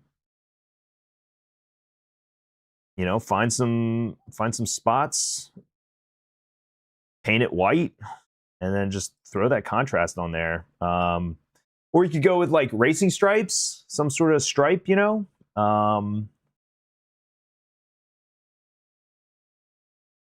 sometimes I like the aesthetic of like a really kind of dark looking model, but then, really bright, like lights or eyes or stuff like that always looks cool.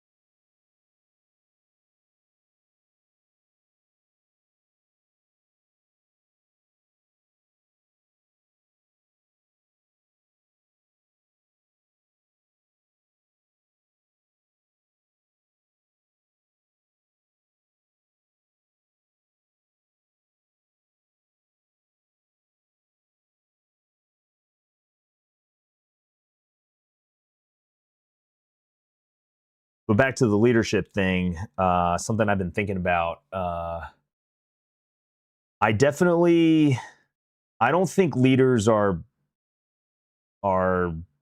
kind of built. No, let me rephrase. I don't think leaders are created.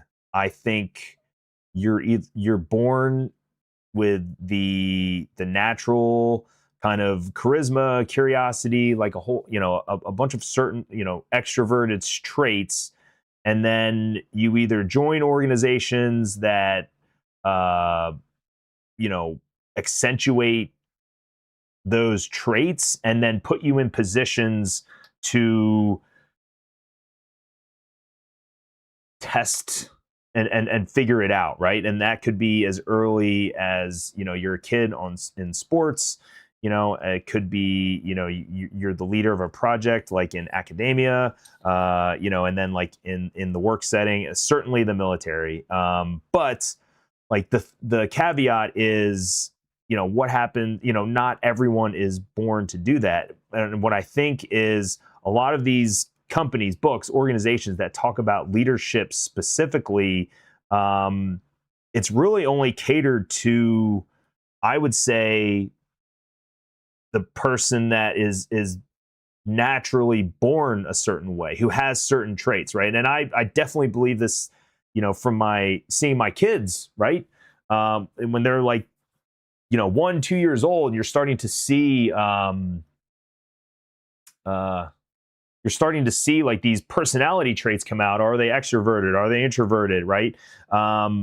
But I think the reality is, like everything else, humans are so unique, right? Like everyone needs like their own kind of way to learn, develop, and then also express themselves.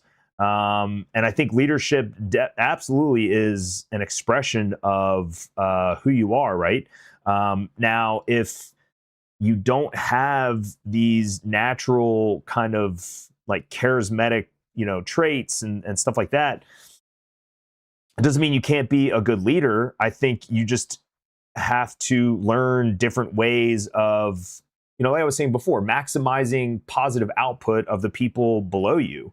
You're not going to get positive output by people below you, like if you're not a good person, right? Or you're difficult to work with, you're not a good leader or whatever. But I think some of these, seminars and books, when they talk about leadership, right? Like I can tell you how to lead Marines like really well. And even for the guys who would critique me and be like, oh, that dude was an asshole or whatever, did I make you better? Yes. Did you get awarded? Yes. Did you get more opportunities? Yes. Did you like the way I talked to you? No. okay, man, well, I can't please, everybody. And I'm going to tangent real quick, but that's the other thing I had to come to grips with as well, right? So specifically in the Marine Corps, it is designed for 4 years and out, right? It is not designed for longevity. Even when you stay in, like the only reason I was able to retire as a platoon sergeant at 21 years is because I retired from the reserves, right? That doesn't happen on active duty. And so I was able to stay in a job field for 5, 10 more years than my active duty peers. And because most of them, you have to move up in rank, which means you're doing not the fun stuff anymore. You're doing paperwork and you're planning a bunch of boring shit. Not fun. But I say that because most guys will not do, or most guys will never even be team leaders. Even less will even be platoon sergeants. So it's like, I don't really care if you're upset with the way that I'm doing this, because you're never going to feel the pressure of what I'm doing right now or what I've done. Like, you're just a dude, you're here for 4 years, and then you're out. And then you will never have to deal with this ever again. And so where I'm going with this is like,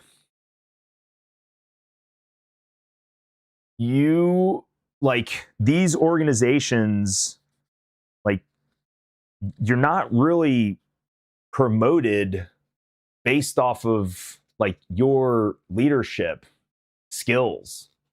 Because it's like subjective, right? You're promoted based off of, one, do you just stick around, right? Are you going to get out or are you going to stay in? That's a factor. And then like your ratings or marks, but it's not necessarily tied to like, are you a good leader? And I understand why, because it's subjective, right? Like, let's just say within a platoon of 25 guys, let's just say half of them, actually, you know what? Let's go with the Pareto principle, right? Or the law of innovation of diffusion, right? Which is around the 80-20 rule, right? 20% of your guys are going to be like your hitters. They're going to be the guys that, you say jump, they say how high, like they are all in, right? Then you've got the 80% of the bulk middle, and within the bulk middle, there's positive or neutral positive and neutral negative. The neutral positive guys, if they see like my team leaders like doing a thing that I kind of instituted or I presented, if the cool kids are doing it, then they're going to do it too. Then you have the neutral negative guys, which is the other bulk half of like the middle of the there we go. The middle of the, oh my gosh, I'm in a total fucking brain fart right now. The diagram, the bell curve, sorry. The middle of the bell curve, right? If they're neutral negative, it means that they're still going to do what everyone else is doing, but if not everyone else does it, then they're just not going to do it, right? And then you're going to have your 10% at the bottom who they're just going to bitch, moan, and complain about literally fucking anything and everything. They could get a raise and they're bitching about it. It could be a sunny day out and they're like, it's too hot, right? You could be on an exotic island and they're like, I'm bored, You're just not going to reach those people. And for all of that, what I'm saying is it's about the 80-20 rule, right? That's why the 80-20 rule like is a thing. So it's like, what does that mean? If 80% of your critiques are just like, yeah, he's okay. Well, how do we like quantify that, right? If only 20% of the people under you are going to be like your true believers, your true hitters, I don't know. So that's my spiel on like why it's very difficult to promote people purely off of like leadership, like capabilities, right? You could say like based off of awards, but that's subjective, right? I mean, there's so many things that are like subjective. you know, in terms of how do you quantify someone's like capabilities if you're not just purely talking about like rifle score, you know, physical fitness tests, or you know, or in the corporate world, right? Like your sales numbers, right? Like, does a great salesman mean that he's going to be like a great leader? Maybe, maybe not, right? It doesn't necessarily correlate. But anyway, to what the other guy was saying earlier, where it seems like cultish, I think in general, leadership seminars need to be based around not just certain archetypes of leadership, right? And by that, I mean, it's the leadership that I grew up with. It's the leadership that worked for me. Great for leading Marines, not great for leading a family, not great for leading non-Marines. And that is another part that I talk about in my book. Not a ton, right? I think most men will get what I'm saying, where, you know, what was good here was not good over here. And like a lot of things in life, things don't translate that cleanly from one thing to another. And so I had to find a different avenue to lead, to live, and you're gonna have to read the book to find that out. It should be all about measurable performance, but you're right, there's more to it.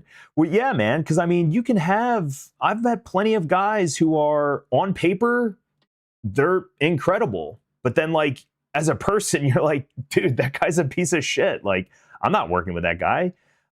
So it's, you know, and then like, well, it should just be like an interview.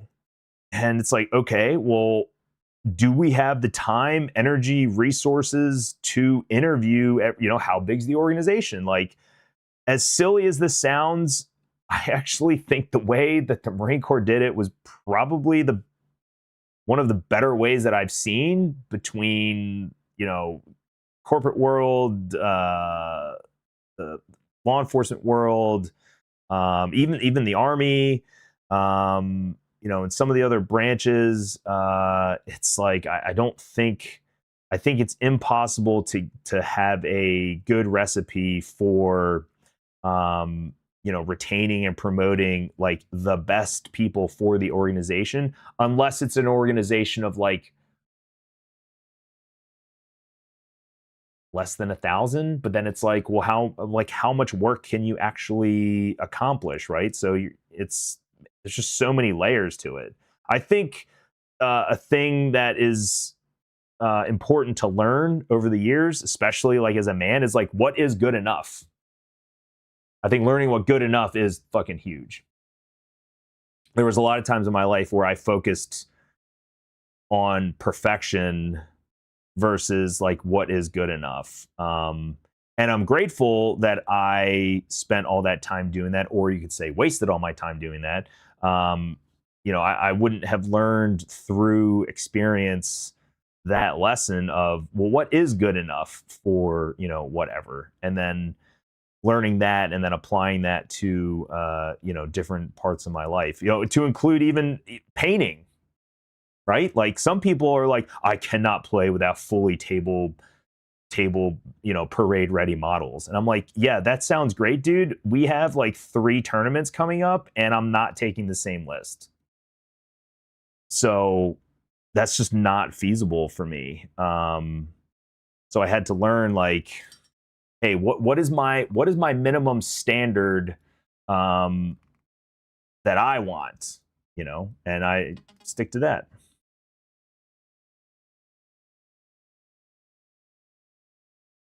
The interview is only as good as the person doing the interview. Oh, 100%. Yeah, absolutely. You know,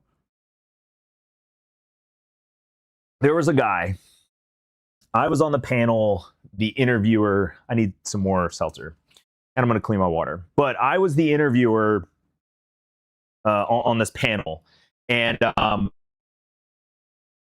basically the interviewees they were topic and then they would have to give a presentation and and then we would like ask a series of questions. Like we could only invent our own questions like to a point, but most of it was scripted. Anyway, so this and he gives his presentation, and halfway through it, we stopped him and we were like, "Hey man, did you what did you think the prompt was for the interview or for the thing you needed to talk about?" He was like, "Oh, I thought it was this."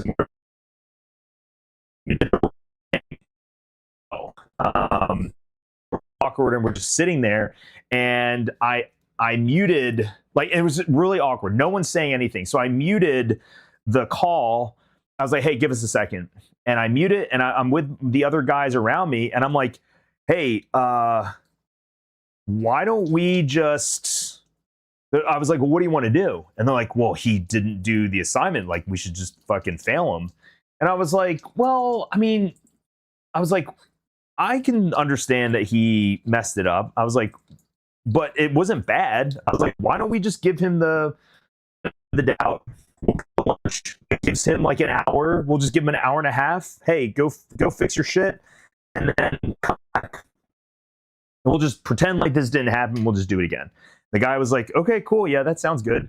And we finished the call, and then we're about to go to lunch, and I was like, "Hey, sorry guys, I just didn't feel comfortable just failing this guy because maybe he just got some bad information or whatever." And they were like, "No, that's cool."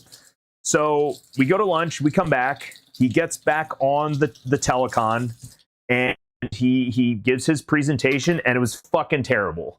I mean, it was so bad. So anyway, we were just like, he finishes up. We're like, "All right, cool, man. Thanks for your time." And then, we end the call, and I'm with my, the rest of the panel, and they're like, "What do you think?" I'm like, "This dude fucking sucks. Like, there is no way." Like, I tried to give him the benefit of the doubt. Like, if he was good, then he would just, have figured it out or like whatever. And they're like, "Okay, cool." Well, come to find out, even though I failed him, he was still hired, which I didn't really care. It was just whatever. But he ended up becoming close friends at work. And what was interesting about that relationship with him, like, not only did we become like close friends, but like, dude, the guy was phenomenal. And he wasn't just good because he was good. He was good because he wanted to learn. He wanted to grow. He wanted to, become better versions of himself and learn. And dude, the guy was great. He was one of my closest friends at the time, when I was at that specific place. And so even with that, like, we did a standard interview. He totally shit the bed. We gave him another chance, shit the bed again. I ended up, wanting to fire him. And then, because he had connections, whatever, he still was brought on. And then he ended up being incredible. So it's like, to your point, Mass, even that, like, it's not foolproof. I try nowadays just to, I don't want to say I take people at face value. I definitely have a lot more grace dealing with people just in general. I have a lot more like patience than I did when I was younger. And honestly, it just feels better living that way. Definitely not as high strung and stressed.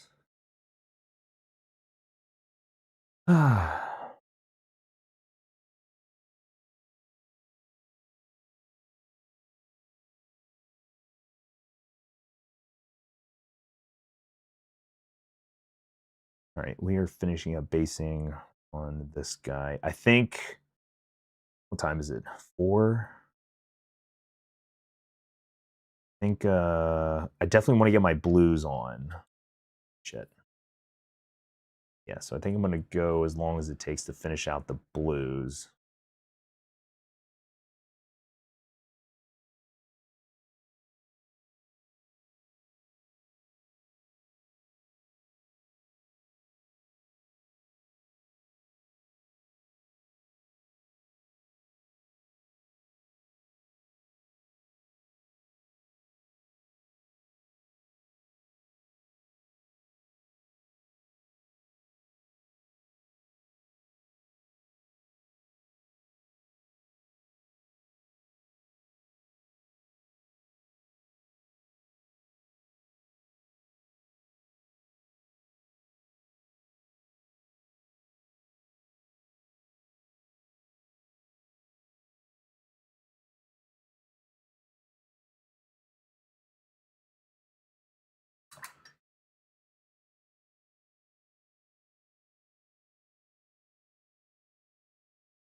Yes. Yeah. I will get a pension. The way the reserves does it is interesting.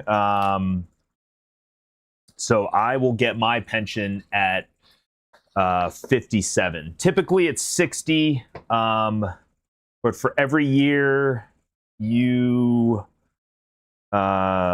served during the global war on terror, or every deployment basically takes a year off. So one of my 4 didn't count. So I will get my pension at 57.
Is it a goal of yours to retire early? No. So I retired from the Marine Corps this last January at 21 years.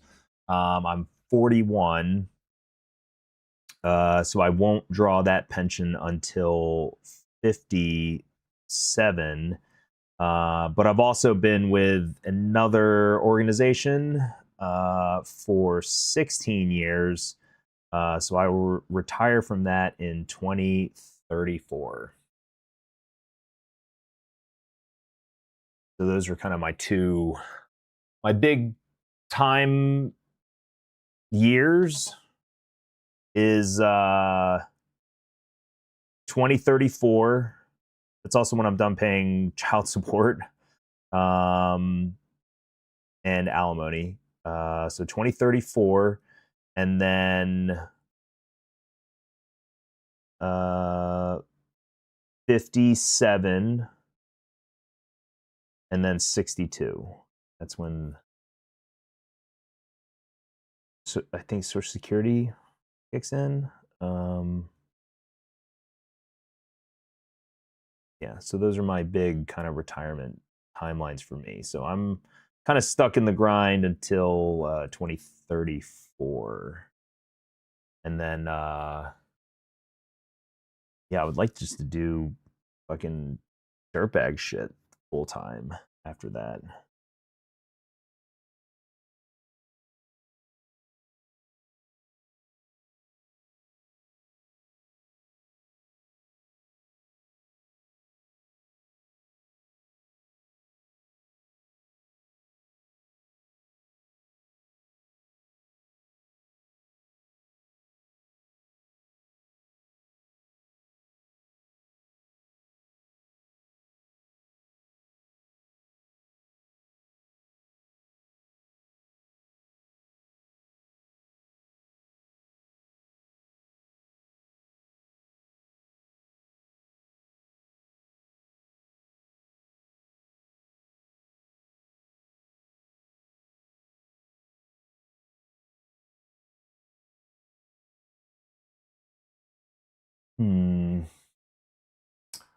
Right. Do you want to continue working after that, or you want to retire and do your own? Oh, sorry about that.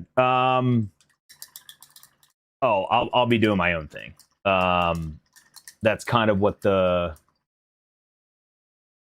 Yeah, fair. Yeah. I'm not gonna do another job that's like 20-year pension, type of thing. So the goal is to do to build out 40k dirtbags. If I have to work at like a game store part-time, then I'll do that. But yeah, I'm definitely not jumping into another career unless I have to. I should be fine though. So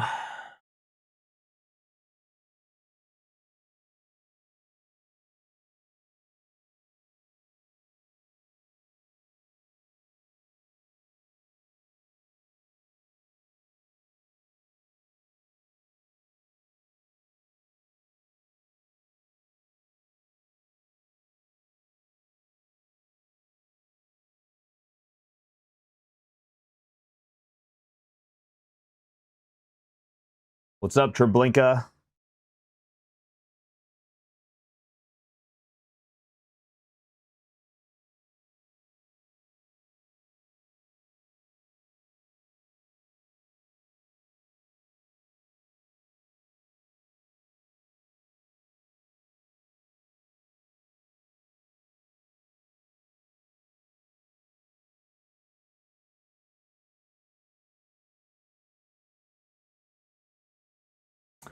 Relatively new to Warhammer, and I'm really into Tome Keepers. Already done jump pack guys, snipers, and right now painting Terminators. Really love those guys and wanted to ask y'all what you think about them. Well, these are I'm actually working on my custom Vanguard veterans right now. I am running 20 Assault Terminators. I'm getting ready for the Lone Star Open. So I freaking love them. But do you mean like lore-wise or on the table?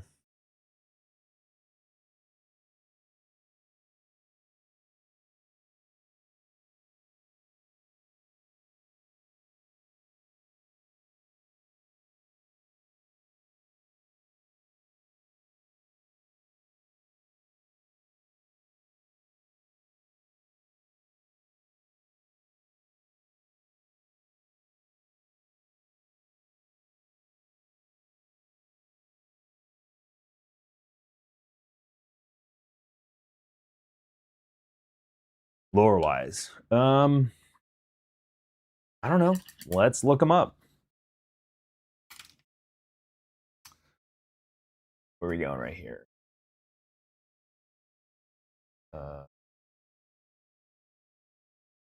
Mike's at internet.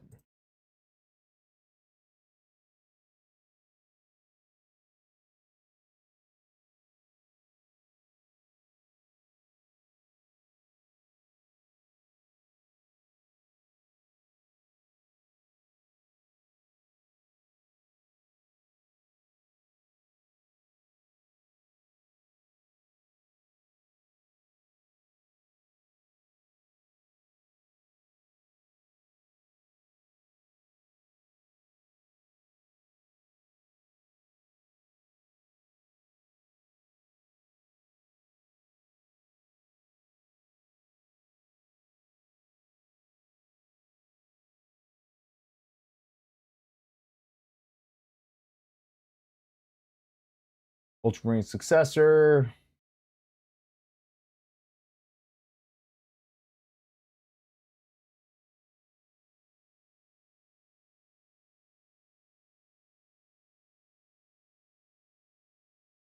Well, their color scheme's pretty cool.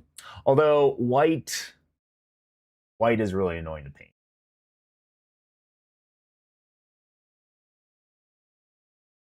Yeah, I mean, they look cool.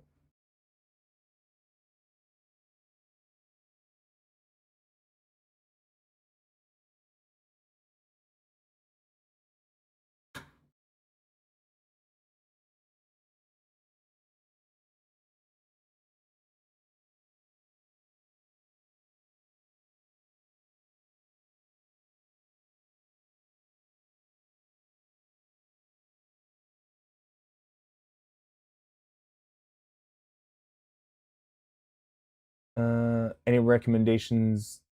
Go for their lore. I'm always down.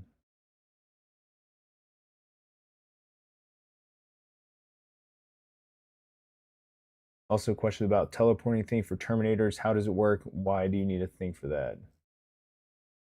Can't you just deploy them? Okay, great question.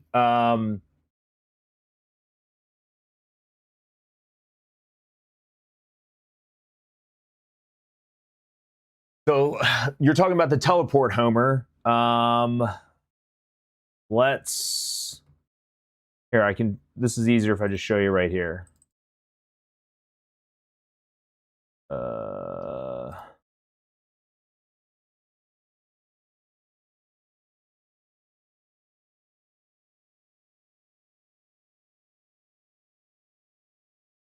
So the teleport Homer is a once per game ability that you can use with your Terminators.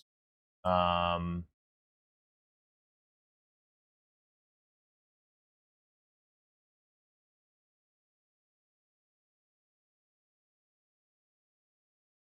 right, so basically, so this is a deployment, and if you want this stuff, you sign up for our Patreon, get on our Discord, in our Patreon chat. I'm putting all these PowerPoint documents. They're all 15 missions for each disposition. But anyway, this one is for Purge, right? So let's just say this is a Terminator squad in deep strike, right?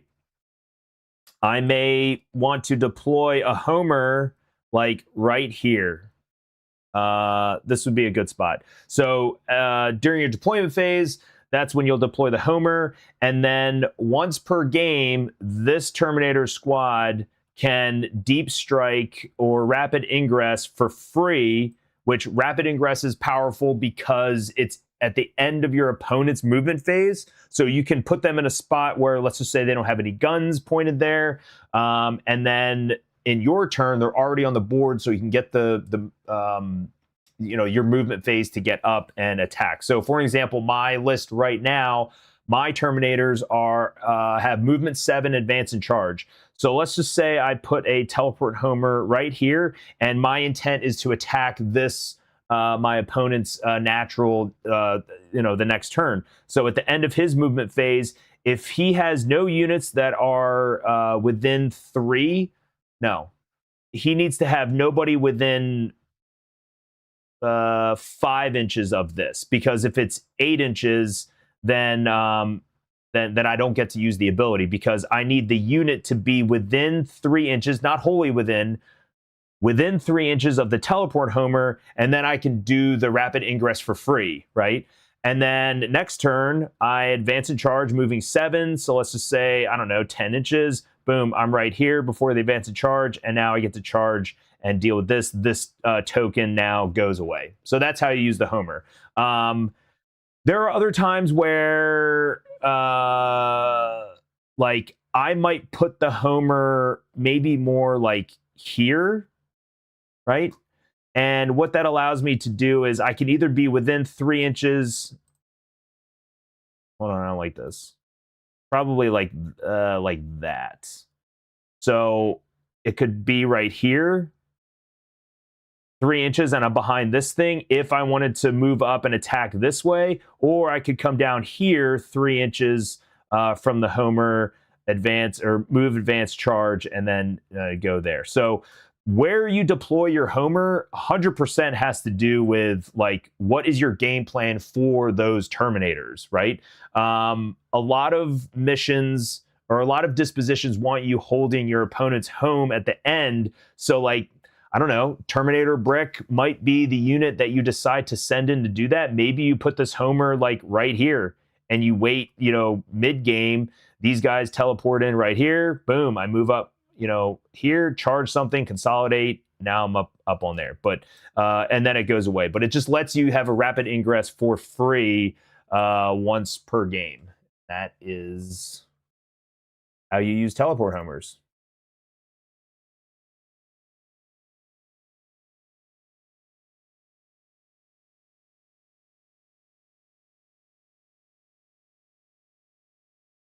You just place the teleport homer. Yes. How do you get the correct size bases to accurately emulate deployment? I'll be honest, I kind of swag it, scientific wild ass guess. That's why I put the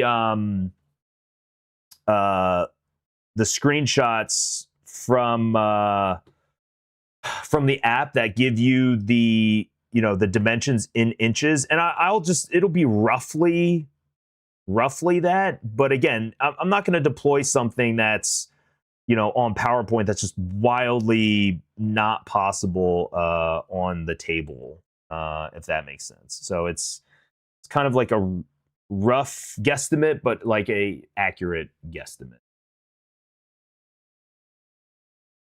Sure, you're welcome.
Just noticed you're painting jump pack. How do you paint the energy bursts? Do you mean like from the, like from here? If I have what you're talking about, I'll show you.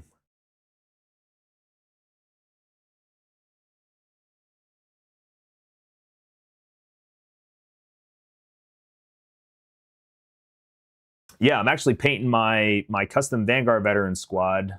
I made these guys from Sterngard. I think this guy's one of my favorite poses. Looks freaking awesome. Oh, yeah, I'll show you.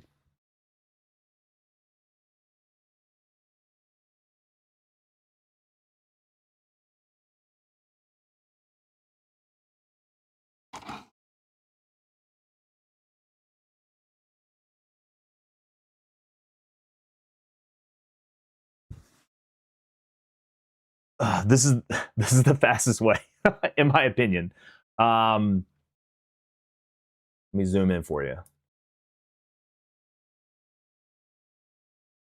So this is another Vanguard veteran. You get the...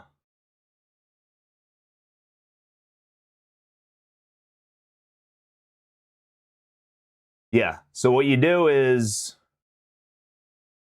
That's how I do it. It's really fast.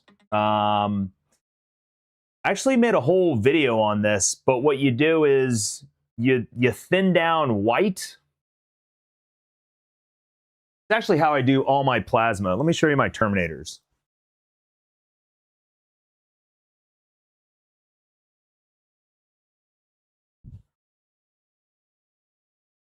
Yeah, so it's the same way I do this.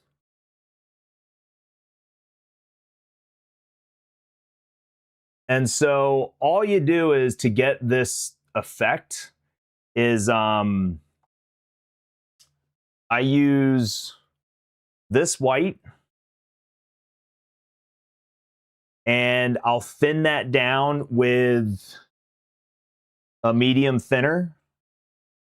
Let it dry. You gotta let it dry. If you don't let it dry, it fucks the whole thing up. And then I use, this is my favorite so far. It's this Pink Familiar Speed Paint 2.0.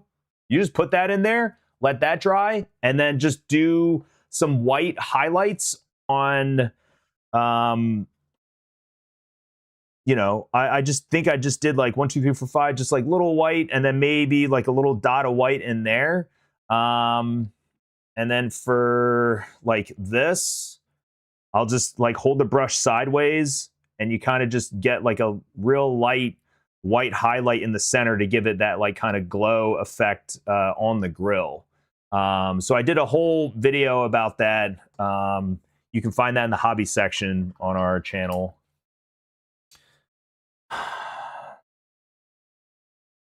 With the channel focusing on the competitive scene of 40K, how do you feel about legend units? Do you collect them at all?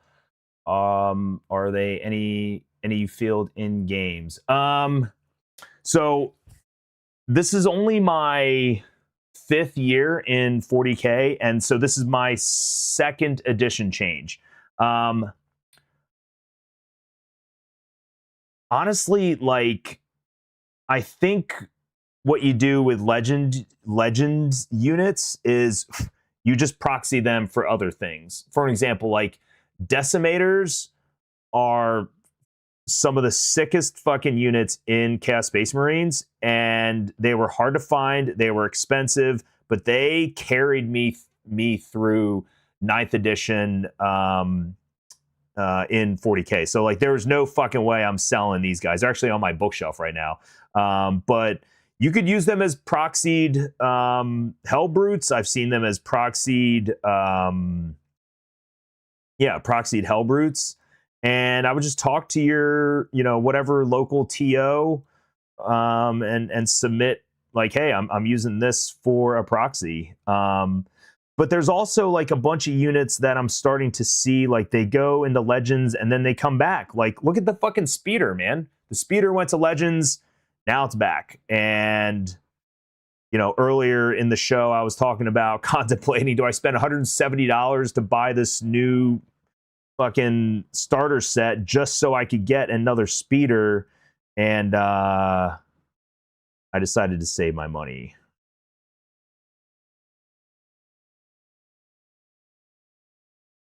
Do you make any significant list changes after the disposition change? Yes. So here, I'll go over it again. I tried Take and Hold, and the list was Hammer of Averni and Vengeful Host. I basically had 2x5 band vets with the characters and then stuff like that.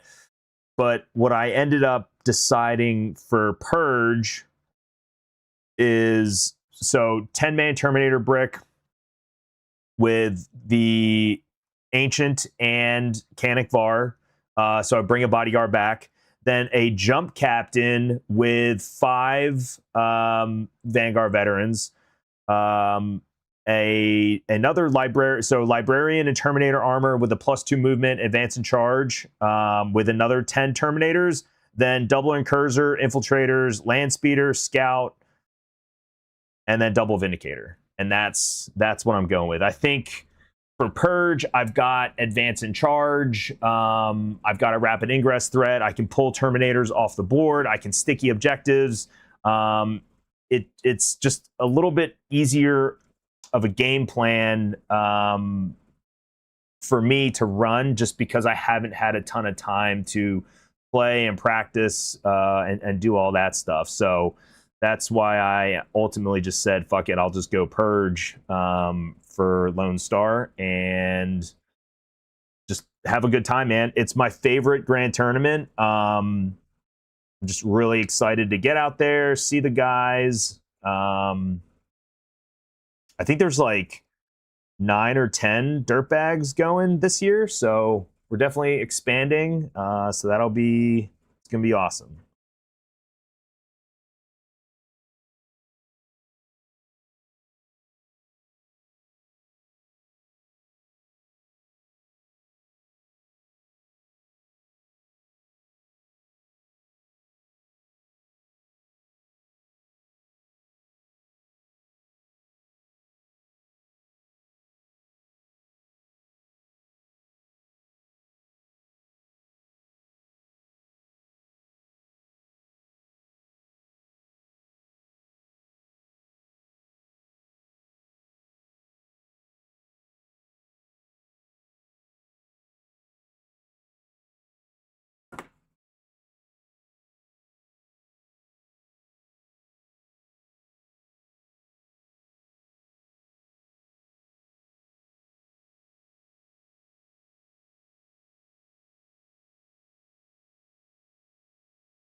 So technically, for lore accuracy of my guys, the higher up in rank they are, the more blue that they get.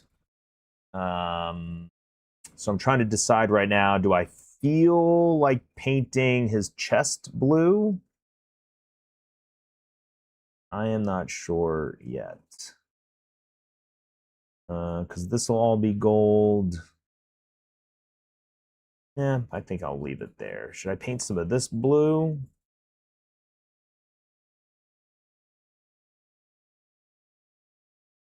Like blue here? I don't know. You guys tell me what you think.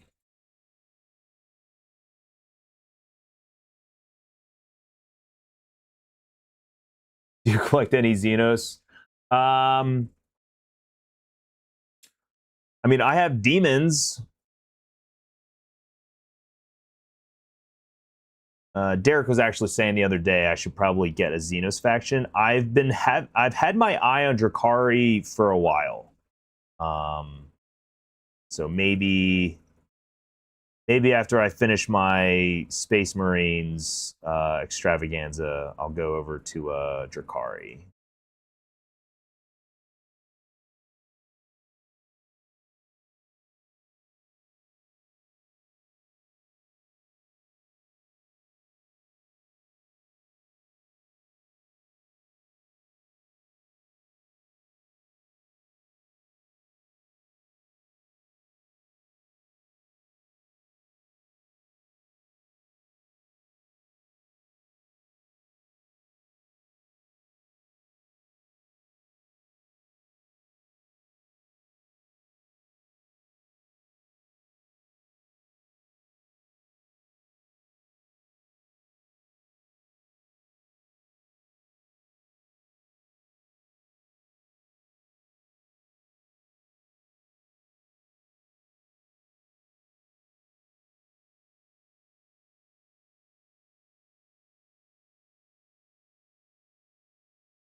Hey man, I started with Chaos Space Marines.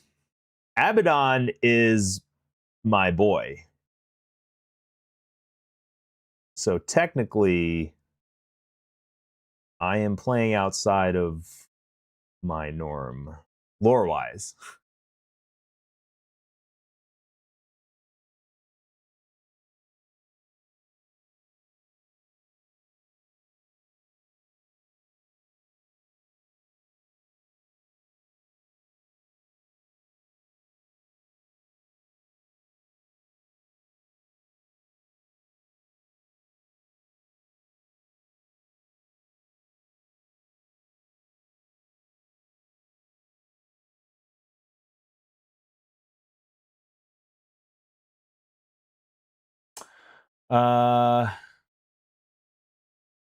Chapter in Carnage Unending were hilarious.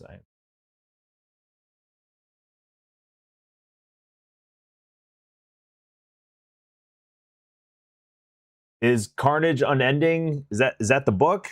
Is that a book? What are you talking about?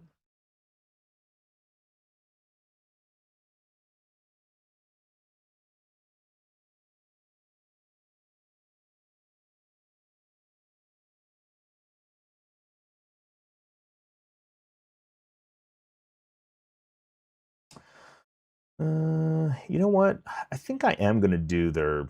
I think I am gonna do the front of their legs blue. Just made that decision right now. Not the whole leg, just the front panel.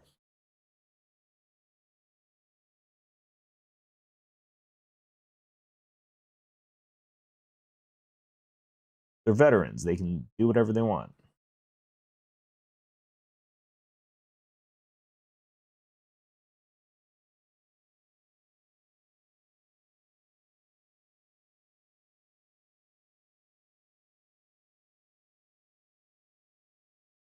I'll have to add your paint scheme, some bases. You go to yank, do with that paint job. Yeah, I did a dude, I did a whole thing on it. Super simple. So this is the base iron crust, and then I'll do iron earth. So that last one was a technical paint, so that's like the gritty kind. This is like to get the dust effect, and then this is for the highlight. And dude, so this is really sick. This is what you can do with it.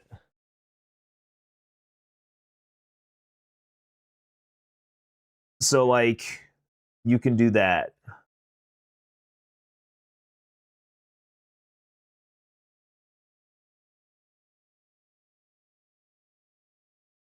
It looks pretty good.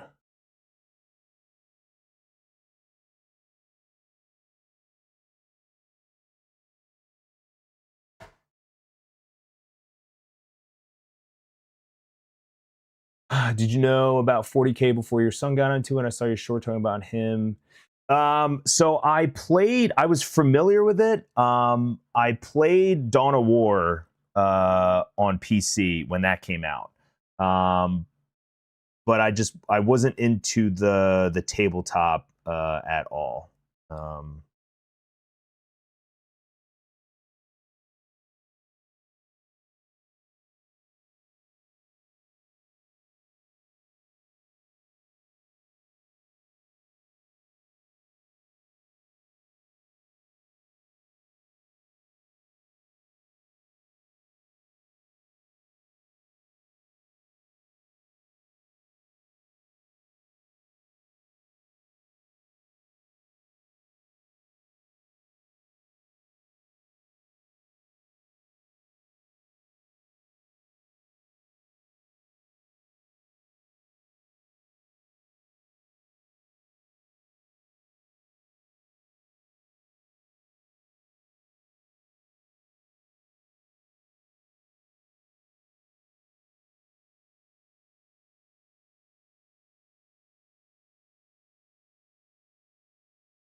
Almost like a pigmented. Yeah.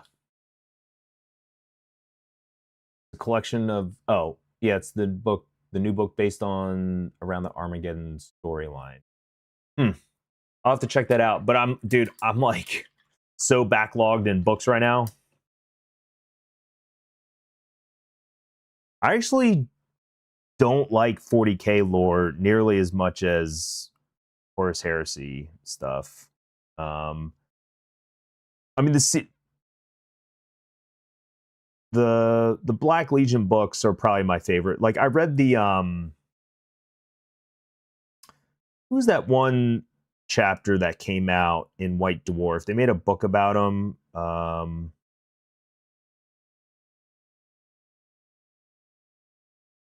Emperor Spears.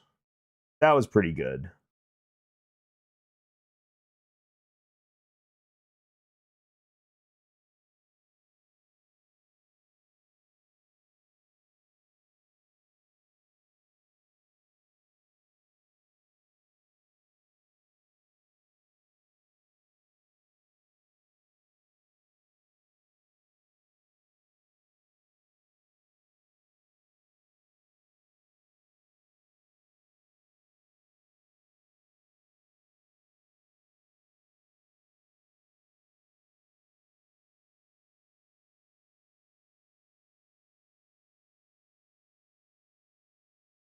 Horus Heresy is where all the Giga Chads are. That's why. I guess.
Clarity paint bolters.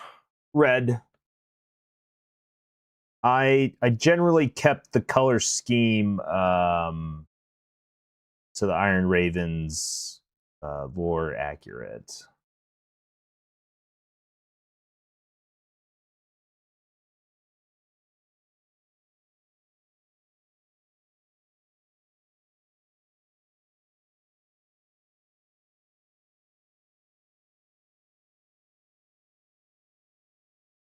Yeah, so like like a finished scout.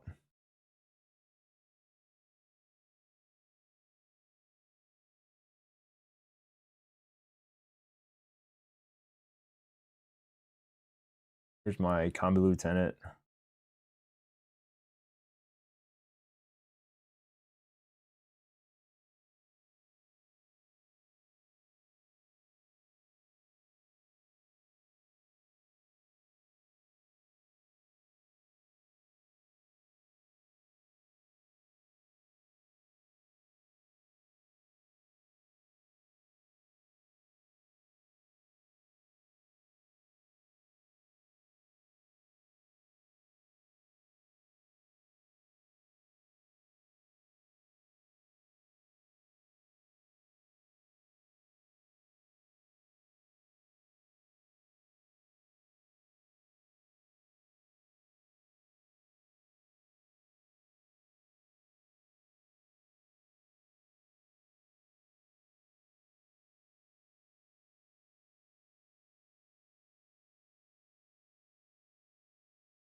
I need to clean this palette off. I will be right back.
I'll be right back.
check.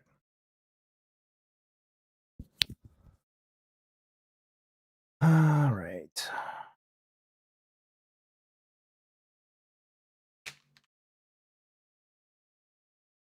All right. I actually have to get out of here. So, quick recap.